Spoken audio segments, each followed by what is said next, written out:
We have three excellent speakers today. This is Sina Aping from BER. She's based in Berlin. Chilande Kulubawaria from Varanda Advisory. She's based in Nairobi, Kenya. And I will present the Venro publication. And I'm also based in Berlin. Thank you for the invitation and for the great opportunity today to be part of this online seminar. Yes, my name is Sina Aping and I'm consultant for decolonization at BER. It's Berliner Entwicklungspolitischer Ratschlag. Try to translate it in English like Berlin Development Policy Council. We are actually a development policy network based in Berlin. And the BER is also Berlin State Association of Civil Society who are working on issues on global justice. And we focus on urban policy process or political processes in Berlin. And yes, today in this seminar, I talk to you from my position as a Black or Afro-German woman born and socialized in Berlin in the so-called Global North. And my academic background includes critical development and racism studies, as well as Black intersectional feminist and post-colonial approaches. And following the approach of post-coloniality, it is always important for me to position my or ourselves because it influences our work and life realities for sure, and our thinking as well. Yes, and as a consultant on decolonization, I work on different processes with different actors, mainly based in Berlin. And it's about to dismantle colonial continuities or making ongoing colonial dynamics visible and to break them up in the next step. Yes, and in order to implement this claim or the claim of decolonization as a cross-cutting task, I'm presenting today our new BER publication, Mainstreaming Decolonize. And yes, thank you so much. Thank you, Zina. Over to you, Chilande. My name is Chilande Kulubawaria, and I set up the Waranda Advisory Center, which is now 7 years following more than 2 decades of working in development sector across different sectors, but largely working to build capacities of, that's what they said, we're building capacities of local and national organizations working within NGOs over several decades to become more resilient and improve their effectiveness. But after several years of doing this work and realizing it's not really sticking, I'm based out of Nairobi, Kenya. But so every time projects end, I am still here. And I have seen the ebbs and flows of how organizations struggle with this, with just being resilient as the ecosystem and the environment changes. So our number one love continues to be capacity strengthening of organizations, working independently so that we are not influenced by any particular funder. But then we realize we cannot do that without thinking about the ecosystem. So in Kenya, I've been a proponent and leader in developing national standards of effectiveness for civil society. And then moving out regionally, we are also trying to come up with standards of accountability for the region for civil society to help rebuild the credibility of the sector. And then joined with colleagues in the global sector on other larger advocacy work efforts to help. Basically, everything is supposed to be helping to create an enabling environment for civil societies to thrive. And that's how I intersect with the CPDE group, amongst others, also to do various things to improve the ecosystem. Today, I will be presenting you with what I hope was a very authentic report that we put together as part of CPDE. We were looking back and thinking about the development effectiveness commitments that have been made and where are we lagging. And we realized the issue of equitable partnerships continues to be one of the biggest challenge, and especially how are international civil society organizations intersecting with the local civil society organizations. And so I'll be presenting some highlights from that report. Thank you very much for opening up this space for me, Lucas. I'm enjoying so far interacting with you all and learning from you all. Just 2 or 3 more words on CPDE, the CSO Partnership for Development Effectiveness. I believe it's based in Manila in the Philippines, and it's a global CSO network of NGOs, and they seek to improve the effectiveness of development cooperation. I will start with my presentation and also to introduce myself. I'm Lucas Golteman. I work for FENRO as a policy advisor.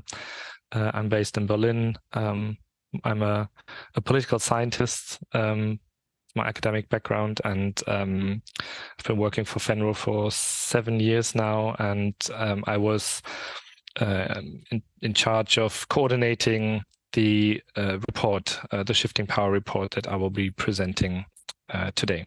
So a few words about VENRO. VENRO is the umbrella association of German non-governmental organizations in the field of development policy and humanitarian aid. We have around 140 member organizations, and they are all active in the fields of development cooperation, humanitarian aid, education, campaigning, and advocacy. Our membership consists of large private and faith-based relief organizations from Germany, also German associations of international NGOs, as well as small and local NGOs and the regional One World networks that exist in the different states within Germany. Today, I want to present the Shifting Power report to you. The German version was published in December 22, and the English version was published very recently in June this year. And the report is based on a couple of interviews with NGO staff, mostly from German organizations, but also from some partner organizations. And the report contains practical examples that illustrate new pathways for a fairer, more cooperative and power-sensitive approach in North-South development cooperation. What is this Shifting Power report about? The Shifting Power report has 2 central goals. First, it seeks to explain in an accessible way the connection between international development cooperation and colonialism, as well as colonial continuities in the field of development cooperation. And secondly, the report wants to inspire change within NGOs by giving concrete examples of what can be done in 4 dimensions of change. And I will explain these 4 dimensions in more detail in a few minutes. The Shifting Power report stresses that we must recognize that development cooperation and humanitarian aid are closely linked to European colonialism.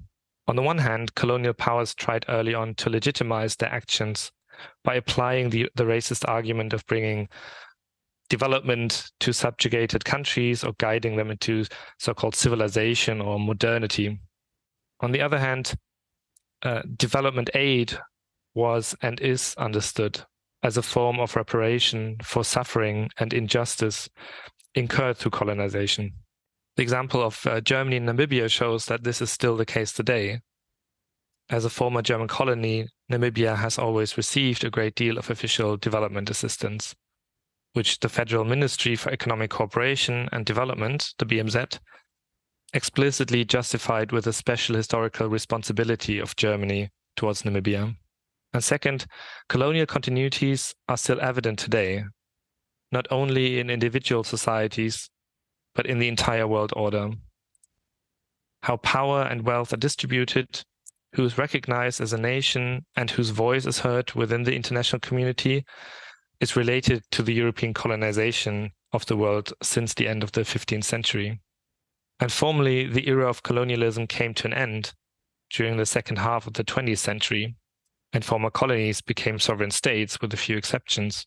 However, the world order that emerged from colonialism has remained intact.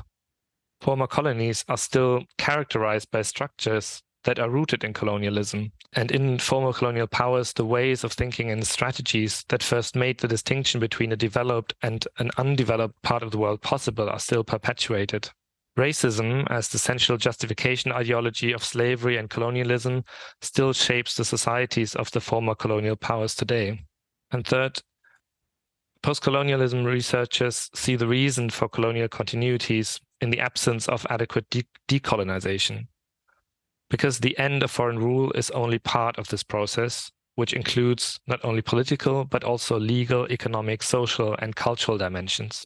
So it works on three levels: the former colonies, the former colonial powers, and the political and economic world order. And this process has not yet been completed. For example, we see that white saviorism continues to blight the sector, and much more needs to be done to change much of the language, storytelling, and the imagery around development cooperation and humanitarian assistance. But also colonial notions of development cooperation, where one side is characterized as primitive, backwards, and passive, and the other side as modern, progressive, and active, are still prevalent. By acknowledging the enduring effects of colonialism and actively engaging in decolonization efforts, we can work towards dismantling power imbalances and promoting more inclusive and equitable practices. And this is, of course, highly relevant for the NGO community as well, which does not exist independently or unaffected from colonial continuities. And to illustrate what this means in practice, I want to share with you the results of a survey conducted by WACSI, the West African Civil Society Institute, in 2021 that illustrates the urgency for engaging decolonization in the NGO community. The vast majority of NGOs in the Global South work in collaboration with Northern or international NGOs, while at the same time stating that the relationship is not mutually beneficial.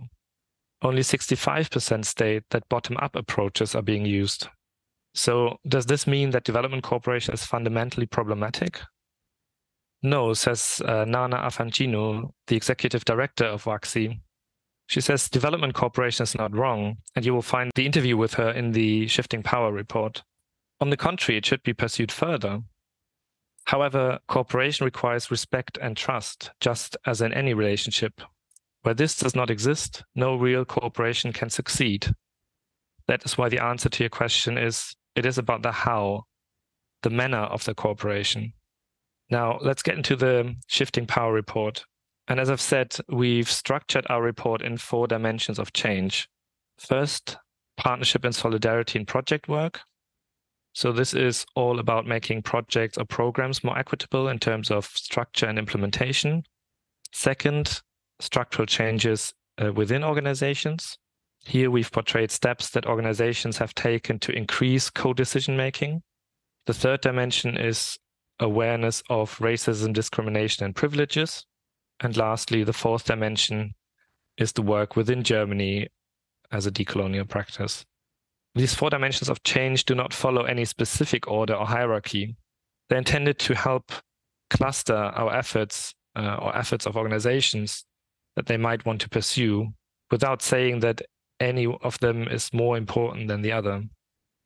In the next few minutes, I will briefly talk about each of these dimensions of change and how we've approached them in the Shifting Power report. So let's start with the first dimension. Partnership or cooperation on equal footing between partners from the Global North and the Global South is one of the basic principles of current civil society development cooperation and humanitarian aid. Everyone strives for local ownership. No one wants to be perceived as patronizing. The power should not be concentrated in the North. The image of donors on the one hand and relief recipients on the other hand has long been outdated. Both are regarded as equal partners, at least in theory. For example, these principles or values are also enshrined in the Istanbul Principles of Effective CSO Collaboration that were created in 2010.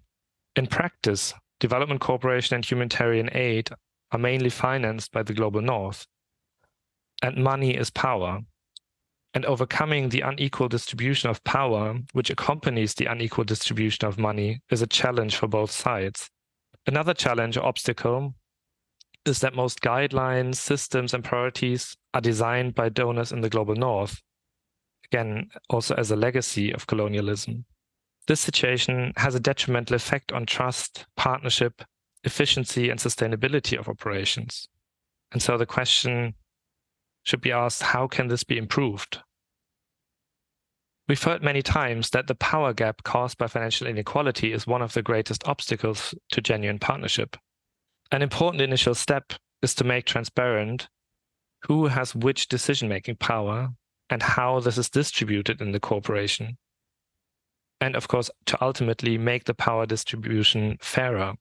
In this endeavor, the Pathos Power Awareness tool can be a useful and practical approach, and I've put a link to this tool on the next slide.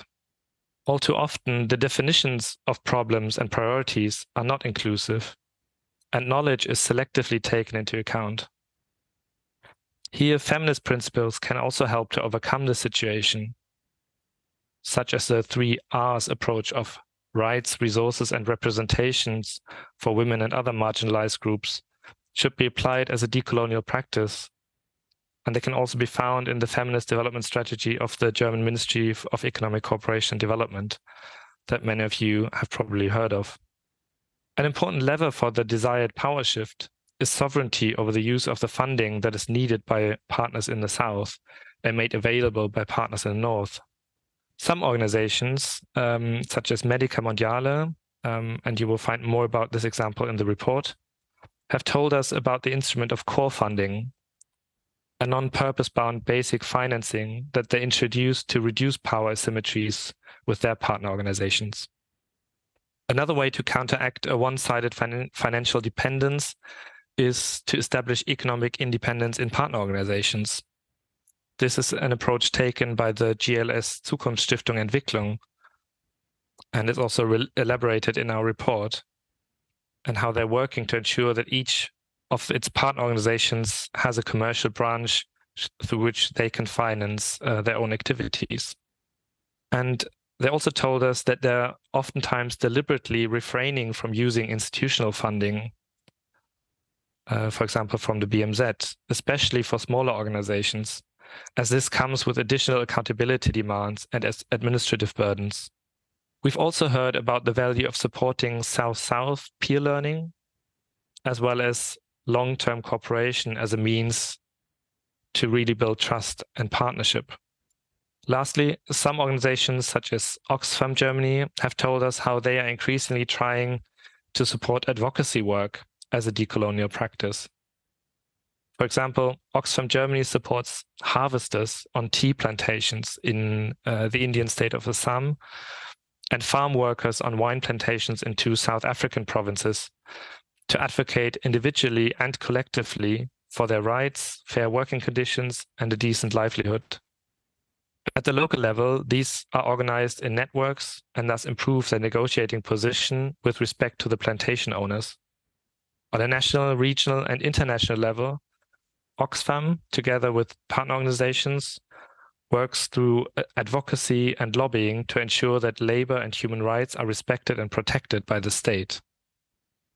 Addressees are governments and regulatory authorities, as well as private sector actors such as supermarkets and other intermediaries who have a strong influence on the value chains as well as the working conditions on the plantations through their pricing. Of course, you can find more details about this in the report. We've put together another report specifically on advocacy work called We Get Involved. And if you're interested in exploring advocacy work further, you can find a link to this report on the next slide as well. Okay, I've listed here a few more resources that I'd like to draw your attention to. In particular, I would like to highlight the second to last resource, the Venro e-learning, because it's a link to an online workshop we conducted 2 years ago. It's also in English, and it contains a presentation of the Pathos Power Awareness tool that I've mentioned, as well as a presentation by Nana Avancino from WACSI on structural racism, and also an excellent input on the role of organizational culture. And we are just in the processing of finalizing another Venro report on feminist approaches in development cooperation and humanitarian aid, which will be published probably around January next year. So I couldn't include it in the list here, but had it been published already, it will be here. And it will highlight the linkages between decolonial and feminist development discourses as well. Okay, now I want to turn to the second dimension of change in the Shifting Power report, the organizational structures. Because partnership and equality must be structured in order to function sustainably and reliably. NGOs can anchor the co-determination of partners and target groups in their committees and processes. They can shift decision-making power to the Global South and promote diversity in their own ranks. Some organizations are creating new structures for greater participation in decision-making, while others are relocating their headquarters from northern countries to countries in the Global South. So how can this be achieved? In our publication, we highlighted 3 examples. The board of IRENE, for example, strives to promote diversity among its members and improve its dialogue with the partner organizations. They've set up a direct dialogue between partner organizations and the executive board, which gives the partner organizations the right and the opportunity to present their goals and needs at the highest level themselves. Another organization called Terre des Hommes has set up a delegates conference. Here the picture above. Since 2003, it is responsible for the strategic orientation of the entire organization. The Delegates Conference meets every 5 years and includes elected representatives from partner organizations, as well as the members, youth groups, and employees of the federal office. Another inspiring example is the organizational structure of the Catholic organization Kolping International, which is also portrayed in the report. It's a organization where the General Assembly allots the voting rights depending on the size of the local chapter. And as the membership of the Kolping chapters in the Global South increase, more and more votes go to the southern chapters, thus increasing the power of the southern so-called project partners within the Kolping family. And here you see the picture from their General Assembly 5 years ago in Lima. Again, you can read about these examples in more detail in the Shifting Power report. And I've highlighted a few resources that might be of use to you. Here, the second publication, for example, outlines innovative approaches for rethinking capacity strengthening and capacity sharing in a way that prioritizes the autonomy of local NGOs in determining their own learning agenda and giving greater value to their knowledge, which is something we didn't discuss in further detail in the Shifting Power report, but since this is a recent publication, I thought I might share it with you as well. Let's move to the third dimension of change: racism, discrimination, and privileges. Colonial continuities, structural racism, and inequalities of all kinds do not stop with development and humanitarian NGOs. In the past, however, this was not always perceived internally. One colleague from Miserio observes that there's a certain color blindness within NGOs, where white people in particular often do not want to see skin colors. They imagined themselves in an environment in which skin color played no role and racism had been overcome. As a result, the privileges of white people are often hidden and discrimination is negated. German development and humanitarian NGOs are predominantly white, although around a quarter of the people in Germany have what is considered a migration background. So what can organizations do? First of all, it is a matter of becoming aware of structural, but also personal assumptions that favor phenomena such as racism, inequality, or power gaps, and recognizing them. Approaches such as critical whiteness and intersectionality can help to understand and reflect on the social dimensions of whiteness and the interplay of different forms of discrimination categories. Anti-racism training programs impart knowledge about the origins and manifestations of racism and enable confrontation with one's own attitudes and behavior. And empowerment seminars can strengthen self-determination. The goal should be to strive for diverse staff or membership. This requires concrete concepts and an inclusive culture that recognizes different identities and benefits from their perspective. One example in the report comes from the Nord-Südbrücken Foundation. The internal diversity process at Stiftung Nord-Südbrücken began in 2021 with the preparation of an internal working paper entitled Towards a Diverse Foundation. which was adopted by the Foundation Board and Council. On this basis, the staff members drafted a roadmap, which included a workshop on critical whiteness, as well as an empowerment process for colleagues with a migration biography. Other measures include the establishment of a diversity working group and the development of new guidelines for hiring employees and interns. A second example in the report is from IRENA. Already when IRENA was established in 1959, the organization established that racism had no place within it. In reality, however, it turned out that not everyone lived these values, that racist attitudes and discriminatory actions occurred unintentionally and unconsciously, as Tahiro C., the coordinator of the anti-racist change process at IRENA, states in the report. He said the reason was a lack of awareness. IRENA engaged an external advisory team that helped with the inventory and conducted workshops and training programs at home and abroad.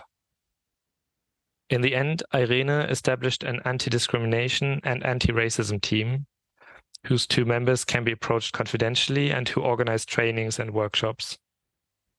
In addition, an external ombudsman is available who also offers a safe space to talk about discrimination and other similar experiences. If you're interested in delving deeper into this topic, I have listed a few more resources here, and of course, there's more inside the report. Also, there are many resources at BER, which I think Sina will also talk about in the next presentation. Okay, lastly, I want to turn to the 4th dimension of change, recognizing Germany as a developing country and promoting change in Germany itself. The division of the world into developing and developed countries, as well as countries transitioning from one group to another, known as emerging economies, is outdated. In order to achieve the global objectives of sustainable development, every country must change. The 2030 agenda that you are probably all familiar with therefore defines all countries as developing countries. All must, within their means, contribute to the achievement of the objectives, together and by learning from each other. In Germany and Europe, it is also a question of assuming responsibility for the causes of global inequality, which are often rooted in European colonialism. This includes raising awareness of the mechanisms of world trade and the origins of raw materials and other commodities. But also, it's about raising awareness of social phenomena such as racism, Eurocentrism, and privileges. The goal is a change in attitudes and behavior, which can only be initiated by the people themselves. So many development NGOs in Germany are therefore doing domestic work. That is something that Sina will also talk about and has mentioned in her introduction as well. So that as many people as possible acknowledge global responsibility and take action in this sense. So they go to schools, parliaments, companies, hold public information events, develop campaigns, and publish educational materials. Just to give one example, the development and environmental organization German Watch introduced a new instrument for development education with its handprint campaign. The concept, based on the long-established ecological footprint, goes back to the Center for Environment Education in India and was further developed by German Watch for the German context. And I've also put a link here in the resources. In the interest of time, I didn't go deeper into the examples portrayed in the Shifting Power report, such as the One World Promoters Program. So that's why I put a link here. But we will hear more about this dimension of change also from Sina Apping in a few minutes. And lastly, there are a great number of recent civil society initiatives that exist that want to push and guide the necessary changes to make NGO cooperation more equitable, fairer, and ultimately also more effective. I've listed a few prominent examples here, and I'm sure there are many more initiatives. But for now, this is the end of my presentation, and I'm happy to take a few questions before we go on a short break to refresh ourselves before Sina Apping from BR takes the floor for our next presentation. Thank you very much for the presentation. I have a question regarding the private sector. Nowadays, private sector international companies are gaining a lot of power, as we know. I'm coming from Colombia, from the global south. We see that how private sector is using international cooperation as a mechanism to get into the economies and to achieve their goals. As a strong stakeholder in the international relationships, yes, I will state the question like this. Would you how do you say that they care? Do they care? Private sector do care about decolonizing international cooperation? Probably not, probably yes. And how can we create awareness in these big international, multinational companies so that this international cooperation is more fair in this new panorama of global power with the private sector? Yes, an excellent question. Of course, it's very important to hold the private sector accountable as well, and to there's also the possibility of educating, of raising awareness, as you state. There's actually in our report an example of someone who does this in Germany, who grew up in Bolivia, and where he's witnessed sort of the destructive ways in which resources and raw materials are extracted there. And he's talking to companies in Germany to raise awareness about problematic issues in their value chains. And so this can be one approach to talk to the private sector. So I believe that there are some private sector companies that do care, and of course there are others that care more about profits, and I guess there are different tools for addressing these issues. Yes, thank you very much for giving the opportunity.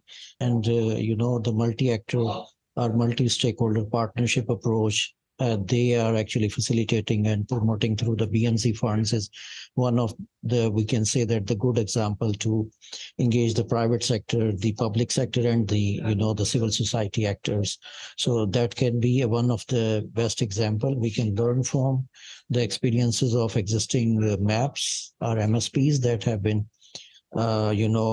have been established, and they are working around different value chains across the globe. And secondly, I think the road is very bumpy for, in this power imbalance and power relationship. It is not a plain road. It's a bumpy road. Sometimes the behaviors of some stakeholders are very, they are very cooperative, they are very supportive, but sometimes it happens due to many, the variants are many dimensions. So I would also like to share the example of Together program. That is a humanitarian action program for localization that is being run by the 4 German NGOs as a consortia program. It is again funded by the German Federal Foreign Office. And so I think we need to learn from such type of initiatives who are people are working like this Together program is working with 44 organizations, 40 organizations from the global south. So in 8 countries. So we need to learn from such experiences, and we need to, contextualize our work, and we need to align with such platforms so that we can capitalize on whatever the things are being done, and to learn from their experiences. Thank you. Yes, thank you. Very important point. We don't have to reinvent the wheel. There are many excellent initiatives that can help us to get the motivation and the tools and so on. Someone in the chat also mentioned the bureaucracy and policies of institutional donors that are sort of a problematic force as well, and a hindrance perhaps towards efforts for sort of a more decolonial practice. Yes, I agree. And what would be my proposed solution? Well, again, there are many, but we talked to the BMZ about these issues as well. I believe some colleagues from the BMZ are present in the call as well. I see that they have an interest in the topic. Yeah, this is one important aspect, of course, is to have guidelines and rules that are fit for purpose, that are actually, designed so for the purpose of working with partners abroad. And many of the rules and regulations that we have to follow when organizations receive institutional funding were not designed for working abroad, and that creates a lot of difficulties and pain. And of course, this is also one of the tasks for Venro to continuously engage with the BMZ and the Foreign Office and others, and find ways to improve on this. And I think on the last slide, I also had a link to one of our recent initiatives. It's a position paper that we published a few weeks ago. It's in German only, unfortunately, but you can find it on our website as well, where we propose a couple of improvements that can be made in order to better strengthen civil society in the Global South. Yeah, thank you very much for giving me the opportunity to ask my question.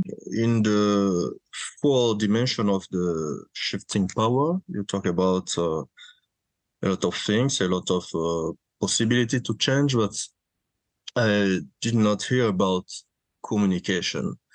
As you know, NGOs have to make a lot of fundraising campaign, communication campaign to raise money, and sometimes or they need to use images from other part of the world. And in the recent years, I think you know also there has been campaign also on how NGOs are using images from abroad. I don't know in which dimension of the 4 dimension you put the question of communication. Did you talk about it, or? Yeah, this is my question. Yes, thank you. Yeah, that's a very important topic. I only touched upon it very briefly. It's I mean, for many German organizations, I think one of the central aspects that awareness should be raised as to how to improve language and images and fundraising and so on in a decolonial way. It's also a very difficult endeavor, I think. But there are some resources that I've put links to in the slides, it's certainly something that needs to be addressed in order to sort of stop perpetuating racism and sort of changing the narrative.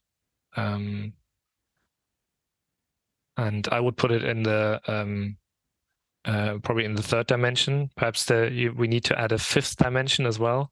I mean, it's a very big topic, so. Yeah, you're right. I think it's a kind of central dimension on that can be put in all the 4th dimension or 5th dimension. Yeah, I think it's important topic. Yeah.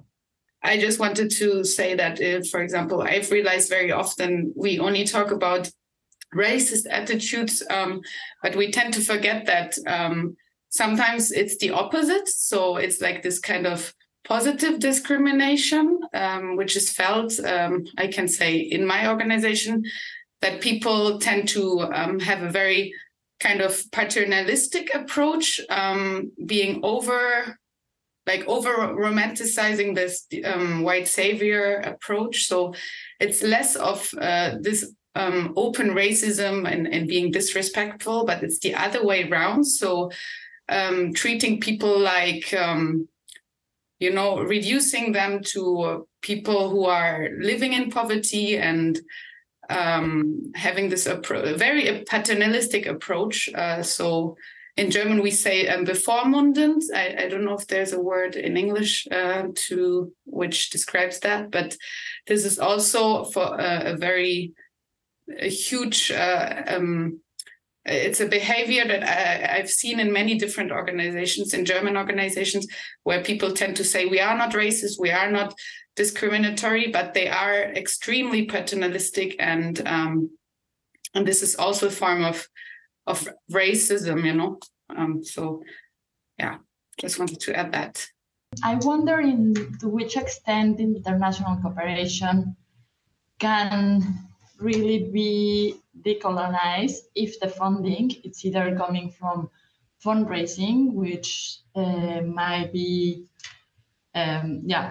that relies on fundraising, or on government. So like to which extent it can really have like a decolonial approach if it depends on this funding to survive. So yeah, it's following up on the point that was just mentioned. So you're skeptical. But it's like a real question. Like, is it possible? Like, I feel that it's like a systemic approach, and it needs to be different interventions at different points of the system. And yeah, so I think that to make it really holistic, we need to also include other actors that are not only in international cooperation, I would say. But that is like my comment, but I think that I wonder if that is also the view here, or Yeah, I would say that a strength of civil society cooperation, I think, is that it's very diverse. Sort of the diverse in the sense that a lot of different actors, organizations, approaches, and so on, and that if there's an intention to change something, we can find a lot of inspiration from other organizations. And I think this is, of course, this is an approach that the Shifting Power report took, that we wanted to use sort of the power of peer learning to inspire change. And there are more and other approaches as well that, regulatory approaches or so on that can work as well. Lucas, we spoke about the wonderful publication Shifting Power already, and I gave you a detailed feedback. I just want to share with the colleagues here my observation that there are wonderful examples collected, but at the same time, these are very, very small steps and examples you had put together in the publication. And actually, some of it is quite old stuff. We talk about the question of the term of development cooperation, the critics of it. It's like 30, 40 years old. So my fear and observation is that the hard facts and the hard terms and the hard points of transformation are still missing and standing out. For example, a proper evaluation of to what extent the whole instrument of personal standing, personal development has changed over the decades. So I think this is really outstanding and crucial. If you talk about transformation, you need to talk about how to nationalize the bureaus, how to withdraw the German personnel in the countries. You have started on the issue of financing, creative financing, because, as you said, finance relations are always power relations. So I really missed that to a certain extent in the example. And to be honest, I really missed examples with the big organizations within FENRO coming forward and contributing and committing themselves to that processes, because most of the examples are from smaller organizations, even from organizations who are not part of FENRO. So I really want to address that point and to emphasize that it's quite a long road to go still. And we talk about the issues since 30, 40 years. Yes, absolutely. It's a long road. And yeah, thank you. This is, I think this is being heard not only by, of course, myself who put together the report, but also by the people here in the room. And at the end of the workshop, we will also talk about the way forward. And yeah, I think, this is something that we need to discuss further as well. So we continue straight away. And yeah, over to you, Sina. Thank you, Lukas. As Lukas already mentioned, I will do my presentation in German. Nochmal vielen Dank, auch an dich, Lukas, dass wir das gemeinsam hier dort machen. Ich freue mich, dass ich heute über den Inhalt oder ein bisschen die Broschüre Mainstreaming Decolonize, koloniale Kontinuitäten in der Entwicklungspolitik vom BER vorstellen kann. Im letzten Jahr war die Entstehung der Broschüre genau mein Haupt- und Herzensprojekt beim BER als politische Referentin für Dekolonisierung, weshalb ich mich jetzt auch freue, das mit euch zu teilen und auch im Sinne von prozesshafter Dekolonisierungsarbeit weiter daran zu arbeiten. Und ich danke auch allen, die mitgewirkt haben und die auch schon bereits ihr Feedback gegeben haben zur Broschüre. Hier ist ein kurzer Überblick. Ich würde kurz nochmal auf den BER eingehen. Was ist der BER? Was machen wir? Unsere Selbstverortung, um dann auf Ansätze im Rahmen von Dekolonisierungsarbeit einzugehen und was unser Anspruch ist und welchem Prinzip oder Ansätzen wir in der Praxis verfolgen. Genau, ich werde versuchen, einen kurzen Überblick über die Broschüre zu geben und dann inhaltlich auch mit ein paar Begriffen einsteigen aus unserem Glossar und auch euch das visuelle Konzept der Broschüre, auf das wir häufig auch angesprochen werden, skizzieren und dann in einem nächsten Punkt, sofern die Zeit ausreicht, ein paar Grundlagentexte, aber auch andere Schwerpunktbeiträge anreißen und genau dann nochmal zusammenfassen, was erhoffen wir uns, welchen Einfluss erhoffen wir uns eigentlich mit dieser Broschüre. Ich hatte es ja schon eingangs kurz versucht zu sagen in Englisch, aber nochmal für alle diejenigen unter uns, die den BER nicht kennen oder unsere Arbeit. Der BER, der Berliner Entwicklungspolitische Ratschlag, ist der Landesverband der Zivilgesellschaft, die eben in Themenfeldern globaler Gerechtigkeit aktiv ist. Der BER ist ein Netzwerk von inzwischen ca. 116 NGOs oder entwicklungspolitischen Gruppen in Berlin und bietet somit eine Plattform zum Austausch. Einerseits vernetzen wir eben nach innen in unser Netzwerk und andererseits vertreten wir gemeinsame politische Interessen nach außen. Unsere aktuellen BER-Forderungen sind hier im Rahmen des BER-Forderungspapiers, habe ich hier auch mit verlinkt, online nachlesen. Der BER setzt sich demnach gegenüber der Berliner Landespolitik für ein zukunftsfähiges Berlin im Sinne oder im Rahmen einer globalisierten Welt und für eine starke Zivilgesellschaft ein. Dazu ist noch wichtig zu sagen, dass die eine Weltstadt Berlin unsere gemeinsame Vision der NGOs im BER-Netzwerk ist. Damit meinen wir eine Vision von einer solidarischen Stadt in einer gerechteren Welt. Und unser Ansatz ist auch, dass wir Landesentwicklungspolitik neu denken, quasi weg von der sogenannten Entwicklung anderer, hin zur Veränderung unserer eigenen Stadt. Wir schauen auf uns, was können wir hier tun. Wie tun wir das? Der BER informiert bereits seit einigen Jahren mit Publikationen über Rassismus in der Entwicklungspolitik. Der BER bietet Antirassismus- und Empowerment-Trainings an und setzt sich gemeinsam mit anderen AkteurInnen in verschiedenen Bündnissen, wie zum Beispiel Decolonising Berlin, für ein dekoloniales Berlin ein. Ich möchte jetzt noch kurz zu unserer Selbstverortung kommen. Das ist insofern wichtig, gerade im Rahmen von Dekolonisierung, dass wir uns als machtkritischer Akteur der Entwicklungspolitik identifizieren. Das bedeutet, dass wir uns der, wie wir schon gehört haben, anhaltenden Wirkung von der kolonialen Welteinteilung bewusst sind und auch darüber, inwieweit das eben Ungleichheiten reproduziert.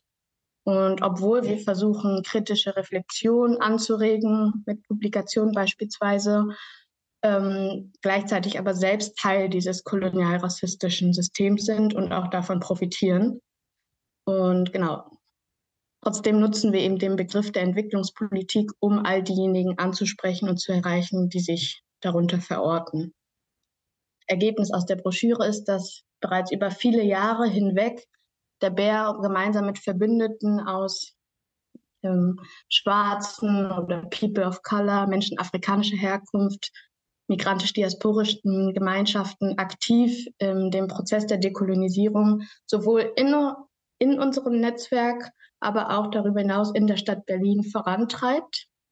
Dazu gehören eben beispielsweise die Antirassismus-Trainings, die ich schon angesprochen habe, Publikationen, aber auch Umbenennungen wie das Mai-Ayim-Ufer oder Kampagnen und auch die Errichtung der Koordinierungsstelle für ein gesamtstädtisches Aufarbeitungskonzept für Berlins koloniale Vergangenheit durch den Verein Decolonising Berlin im Jahr 2020.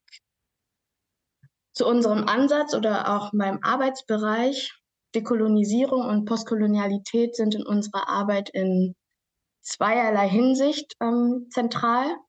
Damit meine ich quasi im Sinne eines paradigmatischen Standpunkts. Einerseits den Anspruch, als Dekolonisierung als Querschnittsthema oder Aufgabe zu verankern, aber auch als ein relevantes Thema einzeln für sich. Wichtig ist auf jeden Fall, dass alle Initiativen auf der Idee aufbauen, diese Kämpfe von den verschiedenen AkteurInnen zu verbinden. Das bedeutet, dass wir koloniale Kontinuitäten, Rassismus und Kapitalismus als globale Unrechtssysteme analysieren und eben dann Dekolonisierung als einen breiteren Ansatz für weltweite globale gesellschaftliche Veränderungen, Transformationsprozesse betrachten. Und in unserer Arbeit und als entwicklungspolitischer Akteur stellen wir uns eben immer die Frage, wie können wir selbst dazu beitragen, Kolonialitäten hier in den Bereichen der entwicklungspolitischen Inlandsarbeit aufzubrechen und wie können wir auch in unseren eigenen Strukturen oder Organisationen rassistische und koloniale Narrative und Praktiken überhaupt bekämpfen. Aus all diesen Gedanken entsteht quasi, dass der BER bestrebt, das Prinzip des Decolonized Mainstreaming in allen Aspekten und Themenfeldern der entwicklungspolitischen Arbeit zu etablieren, sei es beispielsweise im nachhaltigen Wirtschaften, fairen Handel, Migrations- und Umweltpolitik, aber auch Bildungs- und natürlich Entwicklungs- und Außenpolitik. Die Broschüre insgesamt umfasst 25 Artikel von verschiedenen AutorInnen, die sich teilweise oder größtenteils schon seit Jahren mit Dekolonisierungsprozessen auseinandersetzen. Und mit der neuen Broschüre jetzt möchten wir eben den LeserInnen Dekolonisierung als entwicklungspolitische Strategie für eine machtkritische Aufarbeitung und Auseinandersetzung mit Kolonialismus näher bringen.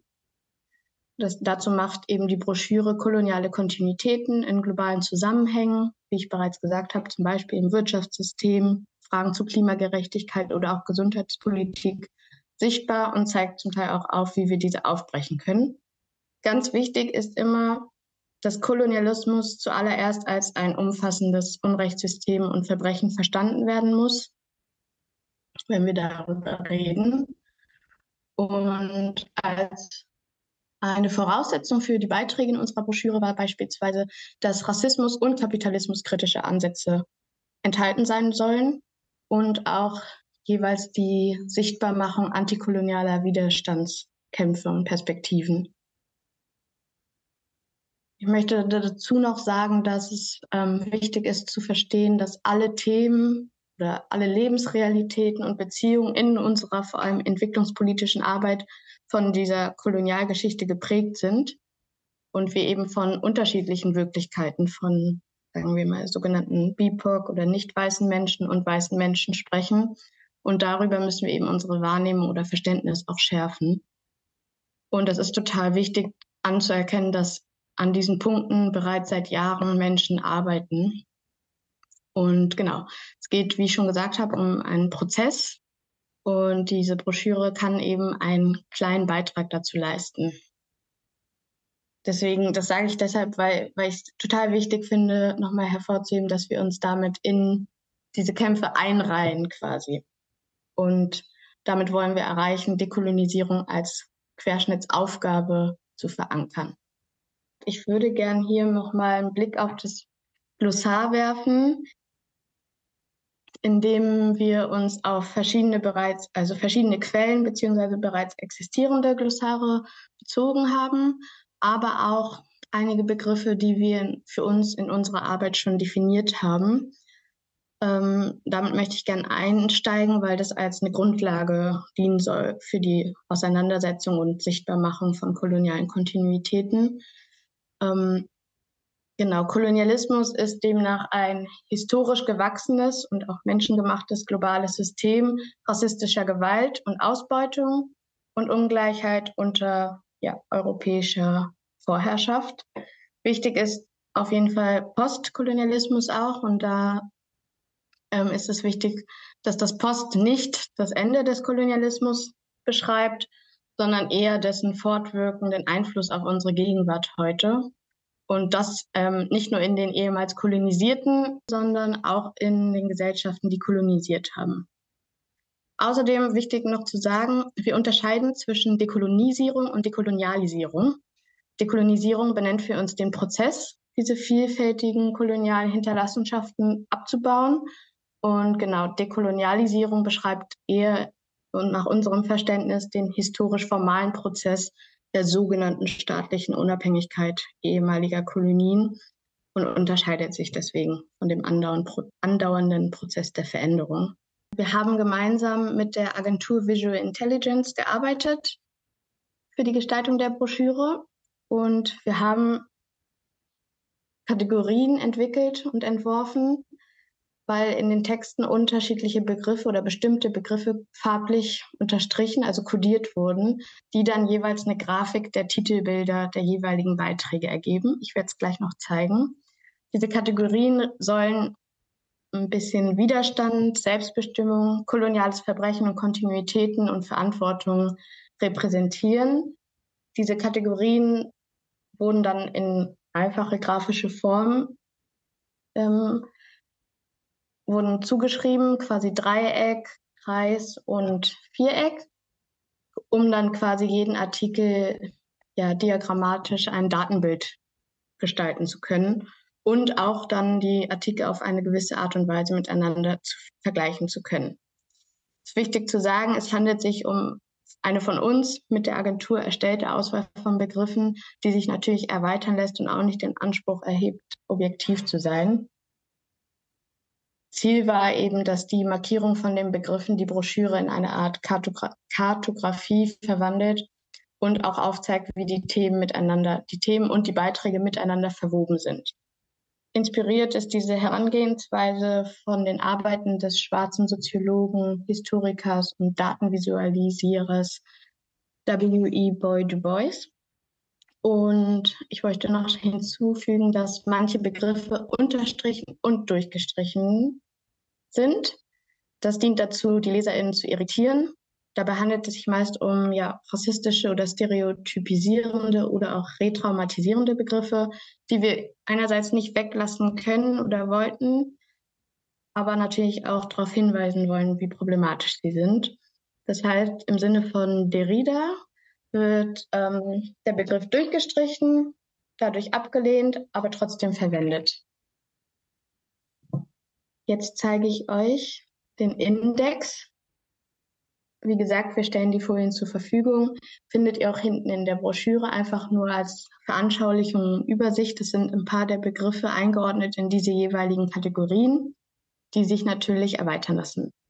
Ein Beispiel seht ihr hier, ein Interview, das ich geführt habe mit Sima Leupert, Joyce Musenga und Sarah Imani, wo es eben um die Widersprüche im deutsch-namibischen Versöhnungsabkommen geht. Und hier seht ihr diese Titelfigur-Grafiken, die ich gesagt habe. Das bedeutet, das Dreieck ist am größten. Sehr, sehr viele Begriffe, die koloniale Kontinuitäten aufzeigen, kommen in diesem Artikel vor, wie in den meisten.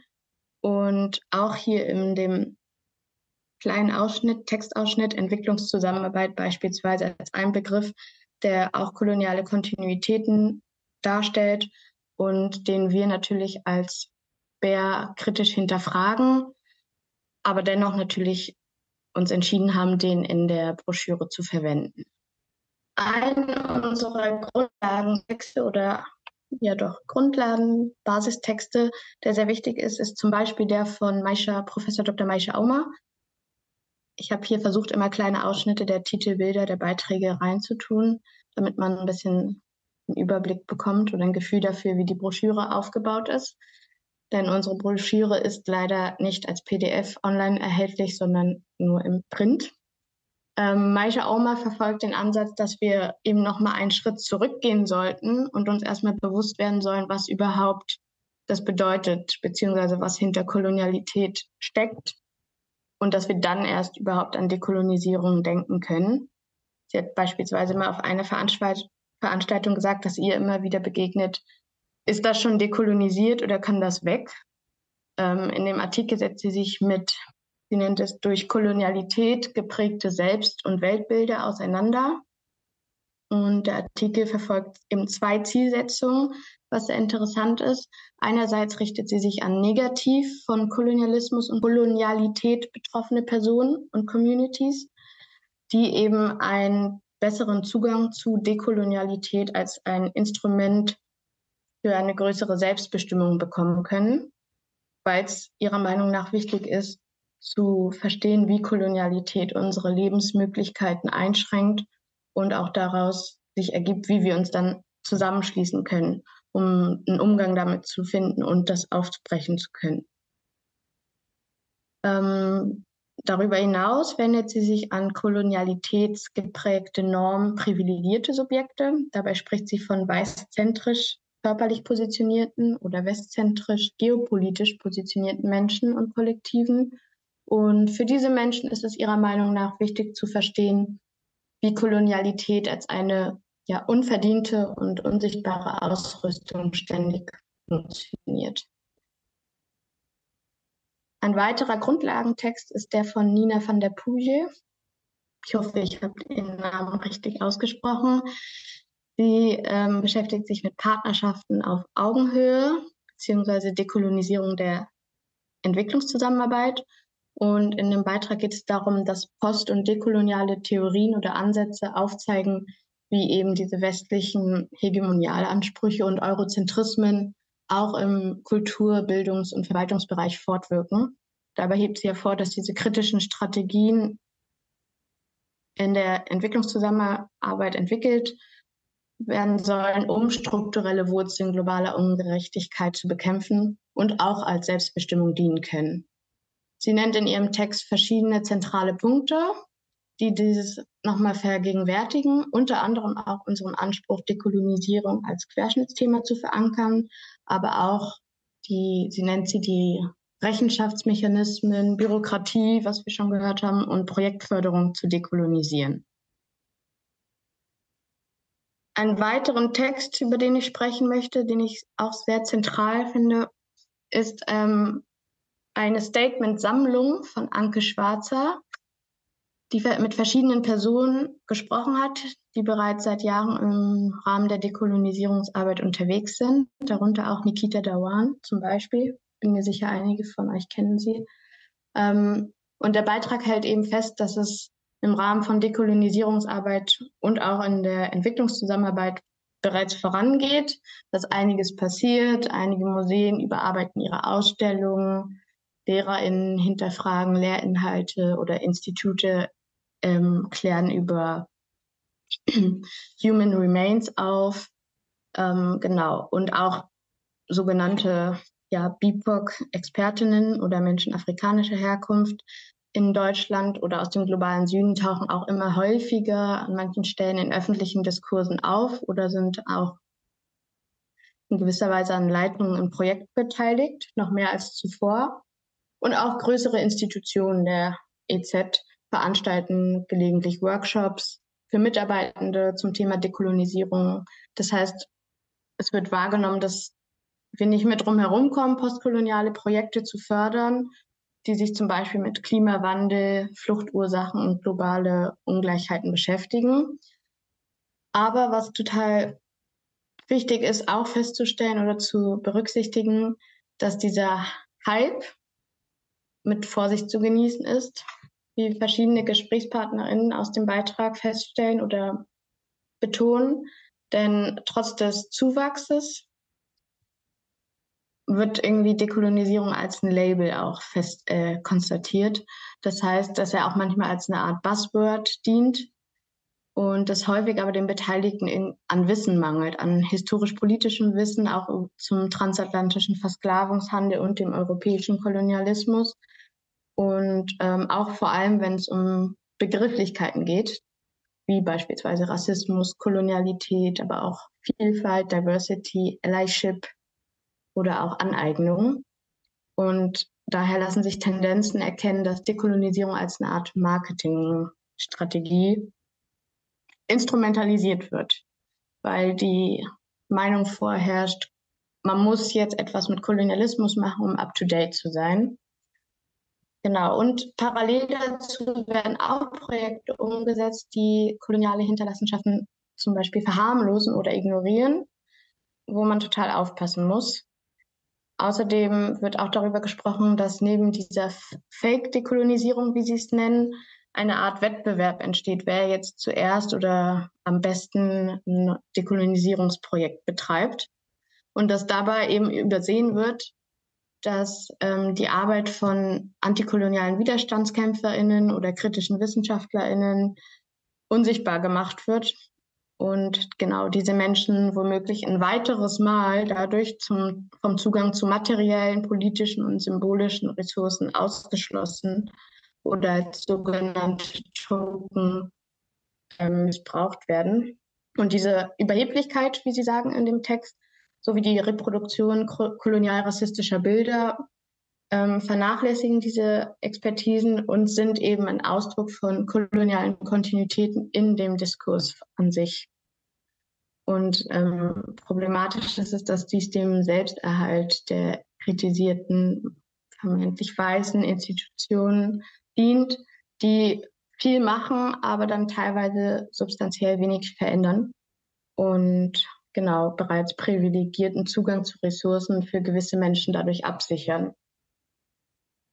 Ein weiterer Kritikpunkt aus dem Text ist, dass der Fokus dieser Dekolonisierungsdebatten immer noch oder wieder stark auf Europa liegt. Und es wird auch die fehlende Aufarbeitung des Kolonialismus in Deutschland genannt und auch manche westliche AkteurInnen als quasi NeokolonialistInnen verstanden werden können. Und sehr problematisch ist es eben, wenn der Ursprung des Begriffs vergessen wird und auch, dass es um wichtige Punkte wie Landrückgabe, allgemeine Rechte, Selbstbestimmung und Verwaltung geht. Und wir eben aufpassen müssen, dass es nicht zu einem sogenannten, ich sage es jetzt mal, Decolonized Washing kommt.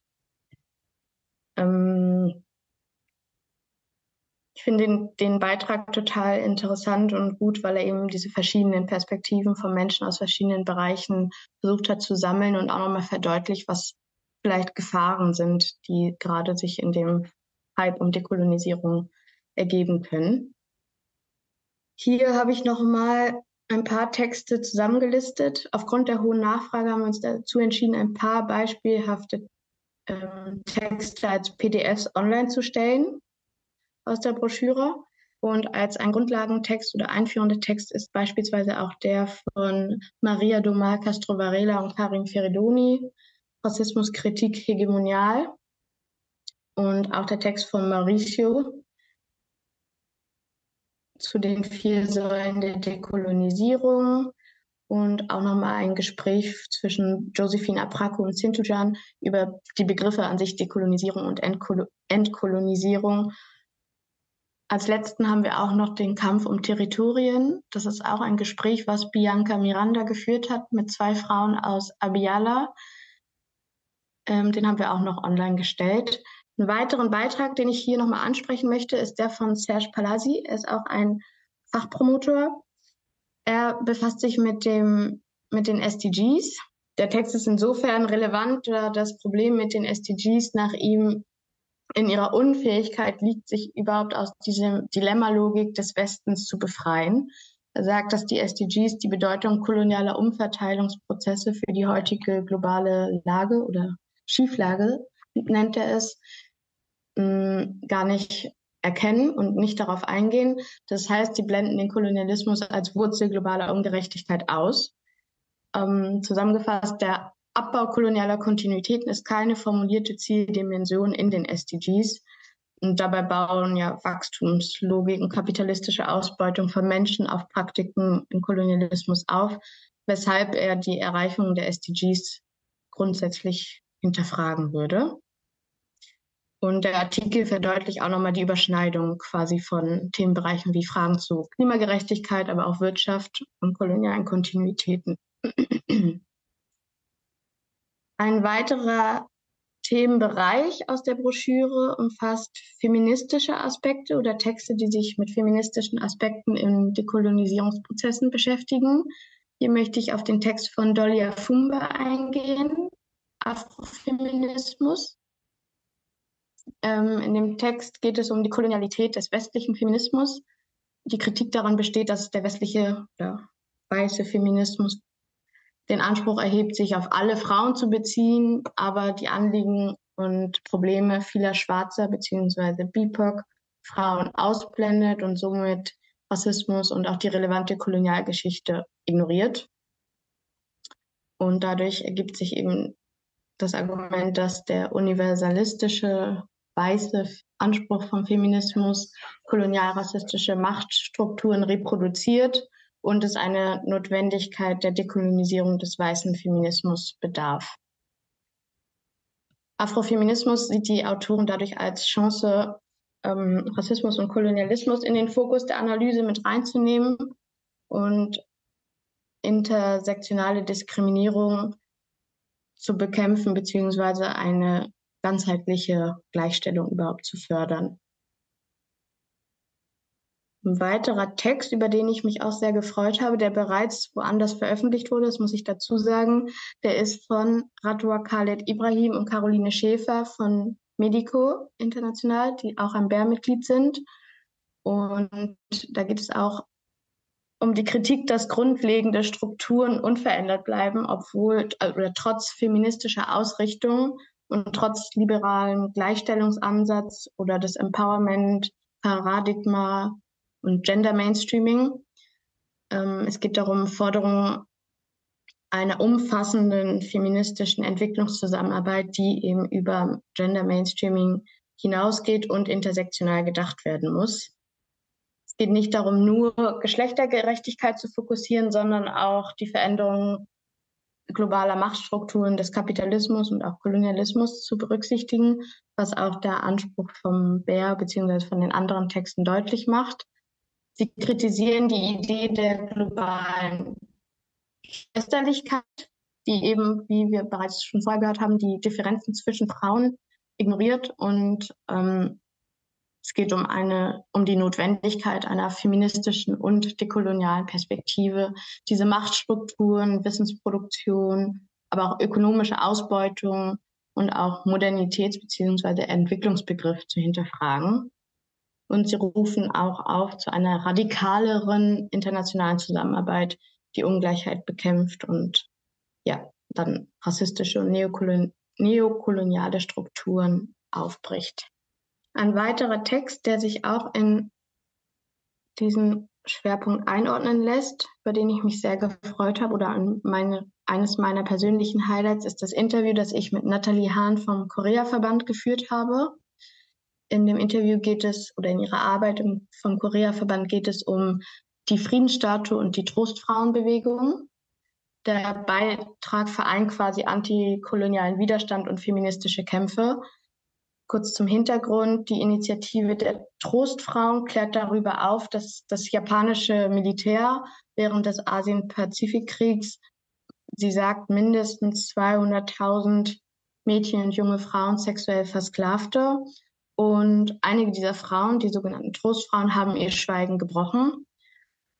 Und was im Interview gesagt wird, ist unter anderem, dass der Umgang mit den Trostfrauen beziehungsweise konkret mit der Friedensstatue in Berlin, Deutschland, ein Beispiel dafür ist Kolonialismus als weltweites System, aber auch wie koloniale Kontinuitäten wirken und in dem gezeigt wird, wie zum Beispiel wirtschaftliche Interessen, die im Kolonialismus aufgebaut wurden, immer noch wirksam sind. Nathalie Hahn sagt zum Beispiel: Wir fördern den Widerstand gegen ein patriarchales System, das Frauen weltweit zum Schweigen gebracht hat und das auch Grundlage des Kolonialismus war. Und sie betont auch Deutschlands beziehungsweise die Verantwortung von Akteuren im globalen Norden, dass sich hier ein radikaler Wandel vollziehen muss. Ich finde es total wichtig, diesen Artikel dabei zu haben, da es auch eine weitere Perspektive, auch regional, bedeutet und die Nathalie Hahn auch den Punkt oder die Notwendigkeit anspricht, dass unterschiedliche Communities sich zusammenschließen im Kampf gegen koloniale Kontinuitäten. Ein weiterer Punkt, den ich hier in unserem Kontext wichtig finde, ist in dem Text von Paulino Miguel zu Migrantinnen bleiben Brückenbauer, beziehungsweise koloniale Kontinuitäten im Umgang mit Migrantinnen und BIPOC-Menschen in der entwicklungspolitischen Arbeit.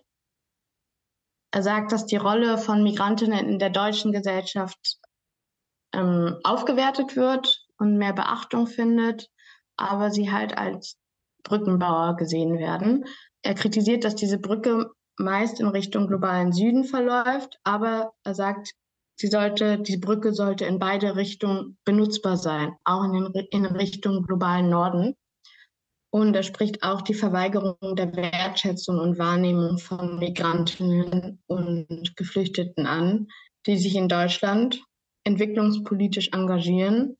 Sie werden quasi unsichtbar gemacht und nicht involviert oder als Produzentinnen von Bildungsarbeit gesehen. Ein weiterer Schwerpunkt umfasst in der Broschüre Texte zu Wirtschaft. Hier gibt es einen zentralen von Dr. Boniface Mabanza. Er geht nochmal darauf ein, wie die EU und der afrikanische Kontinent eine gemeinsame Geschichte der Kolonisierung, Gewalt und Ausbeutung teilen und die fortwirkende Kolonialgeschichte politische, kulturelle, wirtschaftliche und epistemische Dimensionen beeinflussen. Er betont, dass die strukturelle Abhängigkeit in afrikanischen Wirtschaften trotz der formellen Unabhängigkeit fortbestehen und neokoloniale Handels- und Finanzpolitik eben Machtgefälle aufrechterhalten. Er sagt auch, dass die sogenannten Strukturanpassungsprogramme koloniales Denken und verfestigen und Reparationen können seiner Meinung nach ein Ausgangspunkt sein, um historische Ungerechtigkeiten anzugehen. Und er sagt, dass wahre Dekolonisierung erstmal das Überwinden kolonialer Narrative und Machtstrukturen erfordert. Um noch ein weiteres Beispiel eines der Texte zu geben, der ein bisschen einen anderen Schwerpunkt hat, möchte ich auf den Text von Jainaba Samura eingehen, We Are in Misery. Der Text behandelt koloniales Trauma bzw. Rassismus und mentale Gesundheit. Da geht es darum, dass die gewaltvolle Vereinnahmung schwarzer Menschen und ihrer Körper auch eine koloniale Praxis ist, die sich auch in der entwicklungspolitischen Arbeit manifestiert.